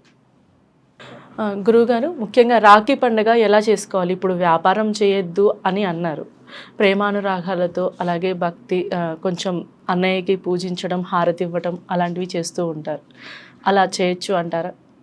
ఇక్కడ తలమించి స్నానం చేసి చక్కగా నూతన వస్త్రాలు అయితే నూతన వస్త్రాలు, అంటే కొత్త వస్త్రాలు, కొత్త బట్టలు అయితే కొత్త బట్టలు, స్తోమత ఉండొచ్చు, ఉండకపోవచ్చు, లేదు ఉతికిన వస్త్రములు కట్టుకొని చక్కగా అన్నా చెల్లెలు ఇద్దరూ కూడా భగవంతుడి దగ్గరకు వెళ్ళి, స్వామి మేము ఇంతగా ప్రేమానురాగాలతో ఉండి కలిసిమెలిసి ఉండటానికి కారణం నీవు, కాబట్టి మమ్మల్ని ఎప్పుడూ కూడా ఇలానే చక్కగా కలిసిమెలిసి ఉండేట్లుగా అనుగ్రహించు స్వామి అని చెప్పేసి ఇష్టదైవం, కులదైవం, గ్రామదైవం, ఇంటి దైవం ఎవరైనా సరే వెళ్ళి ఆ స్వామికి, ఇంట్లో ఉన్న పూజా మందిరంలో ఉన్నటువంటి స్వామికి, భగవంతుడికి నమస్కారం చేసుకొని మేము ఎప్పుడూ కూడా ఈ విధంగా ప్రేమానురాగాలతో ఉండేట్లుగా అనుగ్రహించు అనే దేవుడికి నమస్కారం చేసుకొని తర్వాత మన ఇంటికి పూజా మందిరంలోంచి బయటకు వచ్చి తూర్పు ముఖముగా తను, అంటే కట్టే వాళ్ళు పడమర ముఖంగా ఉండి కట్టించుకునేటువంటి వాళ్ళు తూర్పు ముఖంగా ఉండి ఆ రక్షాబంధనాన్ని కట్టించుకోవాలి. కట్టించుకున్న తర్వాత ఈ అమ్మాయి, ఇంటి ఆడపిల్ల ఏదైనా మధురమైనటువంటి పదార్థం తినిపించాలి, అంటే స్వీట్ తినిపించాలి. ఏదైనా షాప్ నుంచి కొనుక్కోరావచ్చు, లేకపోతే ఇంట్లో తయారు చేసిన పాయసం కానీ ఏదైనా సరే అన్నకి అన్న తమ్ముడు ఎవరైతే వాళ్ళకి తినిపించాలి. ఒకవేళ అన్న అయ్యి ఉన్నాడనుకో, ఆ అన్న కాళ్ళకి నమస్కారం చేయాలి. చేసి అన్నయ్య చక్కగా నన్ను ఆశీర్వదించు అని చెప్పి ఆశీర్వచనం పొందాలి. లేదు తమ్ముడు, తనని మనం ఆశీర్వదించాలి. ఈ కట్టే అమ్మాయి తమ్ముడికి కడుతూ ఉంటే నాన్న చక్కగా ఇట్లా వృద్ధిలో ఉండు నాన్న అని చెప్పి ఈమె ఆశీర్వదించాలి. ఇలా ఉండి ఆశీర్వదించిన తర్వాత మంగళహారతి పట్టాలి. మంగళప్రదమైనటువంటి హారతి, అంటే ఎక్కడైనా ఇతనికి అమంగళము వాటిల్లు ఉందో ఏమో, ఇంకా ముందు వాటిల్లుతుందో ఏమో అని చెప్పేసి ఆ మంగళప్రదమైనటువంటి హారతిని తనకి ఇచ్చినట్లయితే అమంగళం దూరమై, తనకు వచ్చే కష్టము దూరమై, సుఖాలు దగ్గరగా ఉండి తను చిరంజీవిగా వర్ధిల్లుతూ ఉంటాడు, ఎప్పుడు కూడా సుఖ సంతోషాలతో వర్ధిల్లుతూ ఉంటాడు. అలా చేసుకొని అందరూ కలిసి భోజనము చేసి చక్కగా తర్వాత వెళ్తే ఆ రోజు ఇంటికి వెళ్ళడము, లేదు ఆ పూట ఉండి మరో రోజు ఎప్పుడో 4 రోజులు ఉండబోతే అయితే 4 రోజులు ఉండైనా సరే వెళ్ళాలి. ఆ రోజే ఇంటికి వెళ్ళాలి, చీకటి పడే లోపు వెళ్ళాలి, ఇటువంటి నియమ నిబంధనలు లేవు. ముందు రోజు రావచ్చు, ఆ రోజే రావాలి అని లేదు, పండగ రోజే రావాలి అని లేదు, ముందు రోజు రావచ్చు అమ్మాయి, ఎప్పుడైనా వెళ్ళొచ్చు, 4 రోజులు ఉండైనా వెళ్ళొచ్చు, తప్పులేదు. ఇక్కడ ఇంకొకటి ఏంటంటే ఈ రక్షాబంధనానికి ముహూర్తం అని ఈ మధ్య చెప్తూ ఉన్నారు. ముహూర్తాలు అటువంటి ఏమీ లేవు. ప్రాతకాలాన్నే పొద్దున్నే చక్కగా ఉదయం పూట, అంటే భోజనం తినక ముందే కట్టడం మంచిది, అంతేకాని ఈ సమయంలో మంచిది అన్నట్లే ఏమీ ఉండదు. దయచేసి అటువంటి అపోహాలకు వెళ్ళొద్దు. ఇప్పుడు మంచిది అంటాము. మంచిది అంటే ఉదయం నుంచి సాయంత్రం వరకు ఒకసారి దుర్ముహూర్తం వస్తుంది, ఒకసారి రాహుకాలం వస్తుంది, ఒకసారి యమగండం వస్తుంది. ఒకదానెమ్మట ఎమ్మటెమ్మటే వచ్చినాయి అనుకుందాము. నీవు పొద్దున్నే బయలుదేరి వచ్చావు. నువ్వు వచ్చేసరికి అది దుర్ముహూర్తం అయింది. దుర్ముహూర్తంలో అన్నా చెల్లెళ్ళకి, అక్కా తమ్ముళ్ళకి ఈ మధ్యలో ఈ ముహూర్తాలు ఉండవు, గుర్తుపెట్టుకోండి. మనం చేసేది ప్రేమానురాగాలతో చేస్తున్నాం కానీ ముహూర్తాల బలాలు చూసుకొని చేయట్లేదు. ఏదో నువ్వు ఇంట్లో గృహప్రవేశం చేస్తున్నావు, లేదు ఇంకేదైనా చేస్తున్నావు, పెళ్లి చేస్తున్నావు, ఇటువంటివి అయితే ముహూర్తాలు కావాలి. కానీ ప్రేమానురాగాలకు మధ్య ముహూర్తాలు అక్కర్లేదు, గుర్తుపెట్టుకోండి. ఇది మొదటి నుంచే మీతో కలిసి వచ్చింది ప్రేమానురాగాలు, కాబట్టి ముహూర్తాలు అక్కర్లేదు. ముహూర్తాలు చూసి కట్టవలసిన పని లేదు. చక్కగా నువ్వు వచ్చావు, ప్రేమాంతో కట్టావు అంతే. కాకపోతే భగవత్ ఇందాక చెప్పుకుంటున్నా, భగవత్ ఆశీర్వచనం తీసుకొని ఆ తర్వాత రాఖీ కట్టుకుంది. కొందరు గురుగారు అంటే శ్రావణ మాసం మొత్తం కూడా కట్టచ్చు, రాఖీ పండగ రోజు కుదరలేదు రావడానికి, వాళ్ళ అన్ననో తమ్మునో కలవడానికి కుదరలేదు, ఆ తర్వాత మంత్ మొత్తం కట్టచ్చు శ్రావణ మాసం మొత్తం అని అంటూ ఉంటారు కొన్ని ప్రాంతాల్లో. ఇక్కడ కుదరలేదు అన్నమాట అవాస్తవము. కుదురుతుంది. ఒకవేళ ఆడవారికి ఇబ్బంది అయి కుదరకపోతే అదొక్కటి మాత్రమే కుదరదు. అంతేకాని నేను నా భర్తతో షికారుకి వెళ్ళాలి, లేదు నా ఫ్రెండ్స్తో షికారుకి వెళ్తున్నాను, నాకు ఇవాళ కుదరదులే, ఎప్పుడైనా కట్టచ్చు అన్నమాట. ఆడవారికి ఇబ్బంది అయినటువంటి రోజు వచ్చి, నెలలో ఆడవారికి ఇబ్బంది అయిన రోజులు వస్తాయి కదా, అలా వచ్చి కట్టలేని పక్షంలో ఇంకొక తనకు మొత్తం తన పరిస్థితి సక్రమైనప్పుడు ఈ శ్రావణ మాసంలో కట్టండే తప్ప రాఖీ రోజు నాకు కుదరలేదు అని మీ ప్రత్యేకమైన ఏర్పాట్లు చేసుకొని మీరు ఎక్కడికో బయటకు వెళ్ళాల్సి వచ్చో, లేకపోతే షికార్లకు వెళ్ళాల్సి వచ్చో, ఊర్లకు వెళ్ళాల్సి వచ్చో, ఆ వంక పెట్టుకొని పెళ్ళిళ్ళకి వెళ్ళాల్సి వచ్చి ఏదో వంక పెట్టుకొని ఇది కుదరలేదు అన్న మాట మాత్రం అనవద్దు. అలా అంటే అది ప్రేమతో ఉన్నది కాదు వ్యవహారం. కుదరలేదు అన్న మాట లేదు, కుదుర్చుకోవాలి. ఒకవేళ 5 నిమిషాలు కుదుర్చుకుందాం, నిజంగానే ఎక్కడికి అర్జెంటుగా వెళ్ళాలి, లేదు ఎవరికో బాగాలేదు వెళ్ళాల్సి వస్తుంది, ఆరోగ్య పరిస్థితుల రీత్యా వెళ్ళాలి, అటువంటివి తప్పు లేదు తప్ప అన్నీ సక్రమంగా ఉండి నాకు కుదరట్లేదు, నేను నా భర్తతో సరదాగా సినిమాకి పోవాలి, భర్తతో సరదాగా బయటికి వెళ్తున్నాము, ఫ్యామిలీతో వెళ్తున్నాము, ఇటువంటి ఏమన్నా ఉంటే ఆ రోజు ఆపుకొని తన అన్న లేదా తమ్ముడు తనకు మాత్రమే ప్రిఫరెన్స్ ఇవ్వాలి. ఇది రాఖీ గొప్పతనం అదే. అంటే మీరు వివాహం గురించి మాట్లాడారు, అంటే పెళ్ళికి వెళ్ళడం అది ఇది అన్నారు కాబట్టి నాకు ఒక క్వశ్చన్ వచ్చింది గురుగారు. ఏంటి అంటే శ్రావణ మాసంలో కొందరికి పెళ్ళిళ్ళు అచ్చురావు, కొందరికి చేసుకోవచ్చు, కొందరు చేసుకోకూడదు, ఇట్లా చెప్తా ఉంటారు. అవి ఎంతవరకు వాస్తవం అంటారు? అచ్చిరావు అనేది లేదు అసలు. పెళ్ళిళ్ళలో ముహూర్తం కుదిరితే చాలు, అచ్చిరాదు అనేది లేదు. ముహూర్త బలం కుదిరితే చాలు, వధూవరులకు ముహూర్త బలం కుదిరితే చాలు, అచ్చిరాదు అనేది లేదు. అంటే కొందరు చేసుకోవచ్చు శ్రావణ మాసంలో, కొందరు అయితే చేసుకోకూడదు కూడదు అనేది లేదండి. శాస్త్రంలో ఎక్కడా కూడా శ్రావణ మాసంలో పెళ్లి చేసుకోకూడదు అనేది ఎక్కడా లేదు. ఇంట్లో అచ్చిరాదు అనేది కూడా ఎక్కడా లేదు, శాస్త్రంలో లేదు, ఇంటి పరిస్థితుల్లో లేదు.